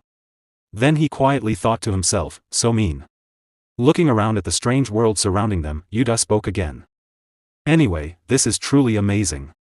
Just like that demon king said, the world outside the towers seems to be almost completely unaffected by the system." He continued, "Unlike the virtual worlds created inside the towers, out here we can fully feel hunger and exhaustion." Asura also looked around before replying, "That's right." It seems what he said was true. Yuta crossed his arms thoughtfully. If this really is a world that originally existed, just as the demon king claimed, then where did all the people who once lived here go? He lowered his voice slightly. Even if Eshua is trash, I didn't think she would simply wipe out all those people. Nova remained silent for a moment after hearing that. Then she quietly said, perhaps. Eshua turned those people into players as well. Yuda's eyes widened in shock. Nova continued, I don't know exactly what Eshua wants, but I suddenly got a strange feeling. She placed her hand on her chin and continued thinking aloud. To maintain these countless towers, Eshua may be using those so-called players. Yuda looked surprised. Yeah. Now that you mention it, it really does feel that way. His expression darkened as memories resurfaced in his mind. When I first met Goddess Eshua, I heard something similar. All players, including myself, are nothing more than components needed to sustain this world. Nothing more, nothing less. Yuda quietly glanced at Nova. I've felt this for a long time, but fragments of Eshua's memories exist inside Nova's mind. I don't know why Eshua's memories are within Nova, but one thing is certain. Nova is also part of the system created by Eshua, was the reason I survived despite my broken stat window. Because she was with me? Suddenly, Asura stopped walking. His gaze fixed forward as he asked, is it here, kid? Is this where the successor's power is located? Standing before them was a massive tower reaching high into the sky. Nova stared at the tower before nodding. Yep. This is the place. The successor's power is definitely here. A moment later, her expression suddenly changed. I don't know exactly what kind of successor is inside, but I can sense an aura far stronger than any of the ones we encountered before. Asura smirked fearlessly. Even so. They are all nothing more than illusions created by that woman, kid. With a smirk on his face, Asura pulled back his fist as powerful energy began flowing around it. There is nothing. The energy around his fist intensified violently before he threw a devastating punch toward the tower. That can stop me. The moment his fist struck the tower, a massive purple hole suddenly appeared in front of it. At the same time, mechanical notifications echoed loudly. Error. Error. A critical error has occurred. The purple hole rapidly expanded, releasing a powerful force that began pulling everything nearby into it. Surrounded by swirling purple energy, Asura, Yuda, and Nova were dragged into the portal. Moments later, they crashed into a strange unfamiliar place. In front of them, a large crowd of martial artists surrounded a lone woman. Cut down that wicked woman of the unorthodox faction. Make her pay with her life for the sin of defiling the laws of the Jianhu. One bearded man stepped forward and pointed his finger toward the woman. I, Riding Star of the Namgung clan, hereby execute this evil woman in the name of the orthodox faction. At that moment, another system notification appeared before them. You have entered the first floor of the Tower of Heavenly Martial Arts. As Nova, Yuda, and Asura appeared inside the tower, Yuda stared at the blue system window in confusion. What's wrong with this tower? A quest was assigned immediately after entering? And for a quest to appear for me. Even though my system is already broken. I've got a bad feeling about this from the very beginning. Suddenly, someone shouted from behind him, who the hell are you people? A swordsman pointed his blade toward Yuda. What sect do you scoundrels belong to, daring to interfere in our clan's duel to the death? Yuda looked confused. Huh? Duel to the death? What are you even talking about? The swordsman glared at him furiously. Stop playing dumb, you scoundrel. You dare hide that wicked woman behind your backs and still act shamelessly? Yuda quickly turned around in shock and noticed the injured woman standing behind them. The swordsman continued angrily, that woman infiltrated our clan's secret manual repository and attempted to steal a demonic martial arts manual that has remained sealed for over 100 years. Another man stepped forward with rage burning in his eyes. According to the laws of the Jianhu, the Namgung clan shall punish her through the sword. He raised his blade as blue energy gathered around it. Our clan's duel to the death is fundamentally different from the simple sparring matches of other sects, scoundrels. His killing intent intensified. If you interfere. The blue aura around his sword flared violently. I will execute all of you alongside that wicked woman. Yuda and Nova were both surprised by the sudden situation unfolding before them. Yuda frowned nervously and thought, what's going on all of a sudden? Intervene in the duel to the death and restore justice in the Jianhu? Shouldn't I at least know the situation before trying to restore anything? He narrowed his eyes and continued thinking, I don't know what's happening, but it seems this tower gives every player who enters a specific quest. Otherwise, there's no way such a strange quest would suddenly be given to me and Mr. For now, we should first stop this duel to the death. If we don't clear the quest, we won't be able to advance to the next floor. Suddenly, Asura stepped forward and coldly said, "You are truly arrogant, young rising star." He narrowed his eyes in anger and continued, "To dare call me a scoundrel. Do you really have a death wish?" Hearing those words, Namgung Jinhui gritted his teeth angrily in disbelief. "What?" Meanwhile, Yuta quickly turned toward Asura and shouted, "No, mister. What are we going to do if you make things even worse?" However, Asura ignored him completely. With a furious smirk on his face, he looked at the swordsman and said, "I don't care about your duel to the death. I just want to destroy this damn tower quickly and obtain the successor's power. So I'll ask you directly." Namgung Jinhui raised his sword toward Asura in confusion. Asura clenched his fist, causing pressure to spread through the surrounding air, before asking, "Are you the successor of this damn tower?" The nearby members of the Namgung clan heard those words and began muttering among themselves, "Successor of the tower? What the hell are those guys talking about? They sound completely insane. And their clothes are strange too." Namgung Jinhui suddenly laughed while taking a deep breath. Smirking mockingly, he said, "I thought you were just street scoundrels, but you're actually madmen who've lost your minds. Or perhaps you locked yourselves inside an inn in broad daylight and drank too much cheap rice wine." Hearing those words, Yuta felt both embarrassed and shocked. Namgung Jinhui smirked again and coldly said, "This is no place for drunken fools to wander into carelessly. Leave while I'm still being nice." In an instant, Asura rushed forward with his fist raised. Namgung Jinhui's eyes widened in shock as Asura suddenly attacked him. Barely managing to block the punch with his sword, he was pushed backward by the overwhelming force. Asura glared at him and said, "You don't listen to words. If you don't tell me where the successor's power is." Flames began burning fiercely around his fist as killing intent filled the air. "Then I'll kill everyone here." Namgung Jinhui looked surprised as he was pushed back by Asura's attack. The members of the Namgung clan were equally shocked and began muttering among themselves, "What? A swordsman of the Namgung clan was pushed back by sheer force? That's impossible. Lord Namgung Jinhui must have let his guard down." Meanwhile, Jinhui froze for a brief moment in shock. Just who is this guy? He thought. I couldn't sense any presence or killing intent from him at all. Normally, hiding one's presence so perfectly is only possible for martial artists who have reached the peak realm. I don't know which sect this man belongs to. But he is clearly no ordinary fighter. Even so, Jinhui pointed his sword toward Asura and laughed confidently. "Your strength is quite impressive, mysterious ruffian. To think you could actually push me, Namgung Jinhui, back with pure force alone."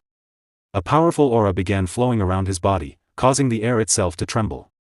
One of his eyes glowed sharply as he smirked and continued, "But do you truly believe you can defeat me without using any martial arts at all?" His sword became enveloped in blue energy as his aura surged into the blade. "Consider it an honor to witness the swordsmanship of the Namgung clan, you street scoundrel." Jinhui lowered his stance into an attacking position, determination burning in his eyes. The sword of the Namgung clan is the greatest sword beneath the heavens. In the next instant, he activated his technique, Blue Sky Righteous Sword Art. Jinhui rushed forward at incredible speed. Asura, however, remained standing calmly in place without moving an inch. Leaping into the air, Jinhui swung his sword down fiercely. Second form, One Pure Heart. The blade descended with overwhelming force. But before the attack could land, Asura casually threw a punch. Without the slightest effort, his fist struck Jinhui directly in the face. Boom! A terrifying shockwave erupted through the area as Jinhui was blasted backward. His body rolled violently across the ground before crashing into a wall with tremendous force. Dust exploded into the air, covering the battlefield. Everyone present stared with wide eyes in absolute shock. Lord Namgung Jinhui. What the hell just happened? For a moment, the entire area fell silent. The members of the Namgung clan could only stare in disbelief. Our clan's rising star. Lost to some random ruffian like that? Meanwhile, Yuta was left completely shocked. I'm in huge trouble, he thought nervously. Instead of correcting the morals of the Jianghu, we ended up creating an even bigger mess. Fear appeared clearly on his face as he continued thinking, before the situation gets any worse, I have to stop Mister from going wild. Quickly raising his hand toward Asura, Yuta shouted anxiously, wait a second, mister. If you keep rampaging like this, we'll never be able to clear the quest. So please stop destroying everything in sight and let's follow the instructions written in the status window first. Suddenly, a notification echoed through the air, quest failed. You have failed to correct the morals of the Jianghu. Returning to the quest starting point, Seeing the message, Yuda's eyes widened in disbelief. What is this now? Returning to the quest starting point? Don't tell me this quest will keep looping until we clear it. Another notification appeared immediately afterward. You have entered the first floor of the Tower of Heavenly Martial Arts. The quest for entering the Jianghu will begin. In the next moment, the world around them distorted. Yuda, Nova, and Asura suddenly found themselves back on the first floor exactly as before. Another blue system window appeared in front of them. Quest: intervene in the duel to the death and correct the morals of the Jianghu. The quest had restarted from the very beginning. Asura frowned and asked irritably, what the hell just happened? Why is that arrogant bastard standing perfectly fine in front of me again? Yuda placed a hand on his chin and thought carefully for a moment before speaking. It seems we really have to clear the quests in this tower if we want to move on to the next floor. If we ignore the direction the quest guides us toward, then time instantly rewinds back to the beginning. Asura replied, by quest, you mean those commands written in these ridiculous blue windows? Yuda laughed loudly and replied yes, it's a little annoying. A dangerous grin appeared on his face as he thought, but now things are finally getting interesting. Fine then, Yuda said. Why don't we start by correcting these so-called morals like the quest says? In order to obtain the successor's power, we absolutely have to clear these quests. At that moment, Namgong Jinhui suddenly stepped forward. Who the hell are you people? He raised his sword and shouted angrily, which sex scoundrels are you to dare interfere in our clan's duel to the death? Yuda narrowed his eyes seriously. Even though we had to restart the quest because of there's one important thing I learned, he thought. In the process of intervening in this duel to the death, we absolutely must not use violence. Yuda quickly stepped forward and spoke calmly. We came all the way here to clear up the misunderstanding surrounding this duel to the death. I understand that you are angry, Lord Namgong Jinhui, but this woman probably has her own reasons as well. So how about hearing her side of the story first? Namgong Jinhui scoffed coldly. A misunderstanding? What misunderstanding could there possibly be? That wicked woman stole a demonic martial arts manual. He pointed his sword toward the woman and continued. That woman is a remnant of the sinister Black Moon sect and a sinner who trespassed into our clan's secret archive to steal a demonic manual. No matter what her reasons are, she cannot be forgiven. Blue aura began flowing around his sword as he glared at them sharply, and if you interfere. His killing intent intensified. Then I will treat you as sinners as well. Yuda nervously waved his hands. No, but still, shouldn't you at least hear her explanation first? Suddenly, Asura interrupted him. Just how are we supposed to correct morals? He cracked his knuckles impatiently. Is there even a way to stop this duel to the death without using violence at all? Before anyone could react, Asura suddenly leaped forward, boom. His fist exploded with aura as he punched Namgong Jinhui once again, sending him flying high into the air. Seeing this, Yuda's face turned pale in disbelief. Mister? What are you doing? Asura glanced at the floating blue system window and smirked. I refuse to follow the commands of some ridiculous blue window like you do, kid. He clenched his fist tightly, the morals of the Jianghu. Then, with another punch, he struck the blue system screen itself. Crack! The system window shattered like glass. Immediately, an alarm-like notification echoed through the tower. Error, a system error has occurred within the quest. Asura smiled fearlessly, I'll correct them in my own way. Another warning appeared instantly afterward. The players have deviated from the designated quest path. Yuda stared at the blue system window in confusion. Deviated from the quest path.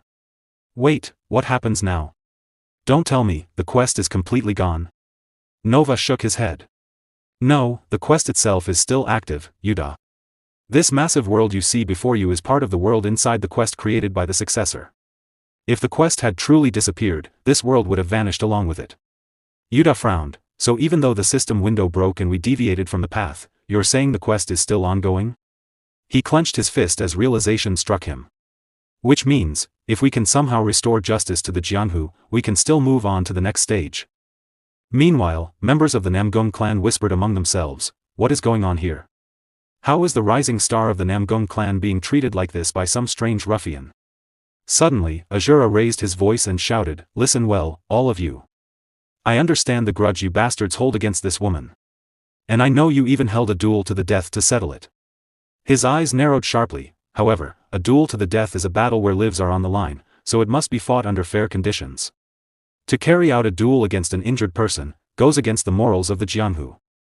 The members of the Namgong clan began whispering again. An injured person? Now that he mentions it. There are bloodstains near that woman. Namgong Jinhui shouted angrily, don't make me laugh. Who do you think you are to dare speak about the morals of the Jianghu? He pointed furiously at the woman. The reason that woman was injured is because she betrayed our clan and tried to steal the demonic manual. Normally, such a crime is punished by immediate execution. His expression twisted with rage. However, because of the bond we once shared with her, I allowed her to meet an honorable death through a duel to the death. From the very beginning, this duel was meant to execute that wicked witch. Before he could finish, Asura interrupted coldly. Honorable death? Nonsense. I've heard quite enough of this bullshit. He stepped forward, glaring directly at Jinhui. From the sound of it, you weren't trying to hold a duel to the death. You were simply trying to murder someone weaker than you. Then Asura pointed a finger at Namgong Jinhui. A bastard who doesn't even have the resolve to risk his own life dares to speak of a duel to the death. Are all the rising stars of the Namgong clan as cowardly as you? Namgong Jinhui gritted his teeth in fury. You. Just because you have a mouth, you dare spout such nonsense. Stop right there, Jinhui. A calm but authoritative voice interrupted him. Jinhui's face instantly paled. He quickly dropped to his knees and bowed. Patriarch. Why has the Patriarch come all the way to the sparring arena? The Patriarch looked at him sternly before speaking. That nameless man's words are correct. A duel to the death is, by its very nature, a sparring match that decides life and death. Therefore, facing an injured opponent in such a duel is far removed from the moral code of the Jianghu. He stroked his beard calmly. Furthermore, if rumors were to spread that our Namgong clan conducted such a duel, we would be unable to avoid criticism from the other noble clans. The Patriarch then declared, therefore, this duel to the death shall be postponed for 15 days. By then, that woman's injuries should have healed. Namgong Jinhui looked shocked. But, Patriarch, what if that woman tries to run away? The Patriarch chuckled softly while rubbing his beard. Do not worry about that. While her body heals, I will have her stay at the clan's guest house. He looked around at everyone present. With this, neither side should have any complaints, I assume. Asura smirked, none here. Good, the Patriarch replied. In that case, all of you should stay at our guest house for the time being as well. With a warm smile, he continued, even though you have traveled from a faraway land. Consider yourselves family while you remain here. Please, make yourselves at home. Yuda blinked in confusion before replying nervously, thank you. Inside, however, he was completely bewildered. What kind of development is this? A sudden reconciliation, the Patriarch then looked at Asura and Yuda. First, you should change out of those clothes. You cannot walk around forever in such strange attire, can you? Yuda quickly nodded. Ah, yes. We should. Meanwhile, Namgong Jinhui clenched his teeth angrily as he stared at So Yanhwa. So Yanhwa, why on earth did you betray me? Inside the Namgong clan's meeting hall, the martial hall master, Namgong Biko, clenched his fist angrily and shouted, how could you allow a remnant of the unorthodox faction, someone who tried to steal the demonic manual, to stay in the clan's guest house? The Namgong clan Patriarch glared at him sharply, you are too loud, little brother. Can you not show me proper respect?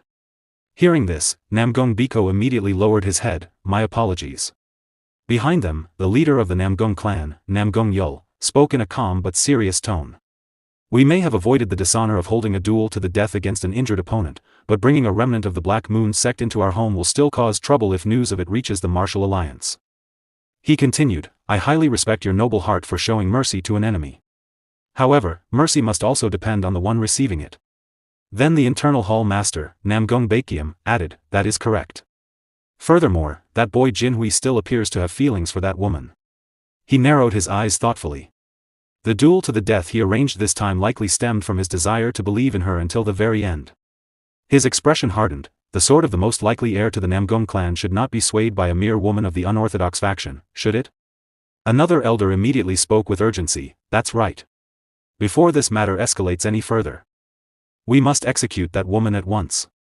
The Patriarch then turned toward the eldest daughter of the Namgong clan. What are your thoughts, Siola? Since you have been with those two children since they were young, you should understand this situation better than anyone. Namgong Siola answered calmly, though her voice carried hesitation. It is true that Jinhui feels betrayed by Yanhwa, because he trusted her deeply. Even now, he is suffering greatly because of it. She lowered her gaze slightly. The fact that she approached the Namgung clan with the intention of stealing the sealed demonic martial arts manual is something he simply cannot accept. After a brief pause, she continued softly, but I also do not believe Yanhwa is such a terrible person. The patriarch looked surprised. And what is your reasoning for that? Seola hesitated before answering nervously, it's just a feeling. The look in Yanhwa's eyes when she gazed at Jinhui. Her expression grew complicated. They somehow seemed sorrowful. Inside the guest hall of the Namgung clan, Yanhwa sat quietly in her chair before speaking to Yuda. I do not know how I can ever repay this debt. She lowered her head sadly. I am truly and sincerely grateful, martial artists from a faraway foreign land. Yuda quickly waved his hands awkwardly. Ah, no need for that. We were just trying to restore proper justice to the Jianhu. He then looked at her with concern, are your injuries okay? After a brief pause, Yuda asked curiously, by the way, what exactly happened? From what I heard from the people around here, it sounded like you were being treated as a thief. Then he added seriously, before you go through with that duel to the death against that man. We need to clear up this misunderstanding about you stealing the demonic manual. Yanhwa quietly spoke up. No. It is true that I tried to steal the demonic manual. Hearing that, Yuda froze in shock. Huh? He stared at her in disbelief before speaking nervously, then, what that man said, all of it is true. Yanhwa slowly nodded. Yes. It is the truth. Yuda was stunned once again. What is wrong with this woman? So she really was a wicked woman? Then what was the point of us saving her? However, Yanhwa continued calmly, everything they said earlier is true. But the Black Moon sect is not merely an evil group that worships demonic arts. Her expression turned serious. While I cannot reveal all of the Black Moon sect secrets at this time, there is one thing I can tell you foreigners. She took a slow breath before continuing. The reason I approached the Namgung clan was because I was trying to prevent the birth of the heavenly demon. Yuda and Nova were both shocked, the heavenly demon. Yuda thought in confusion. Meanwhile, deep into the night outside the guest room, two figures silently appeared with their faces covered. A murderous aura surrounded them, making it obvious they were assassins. One of them slowly drew his sword beneath the moonlight.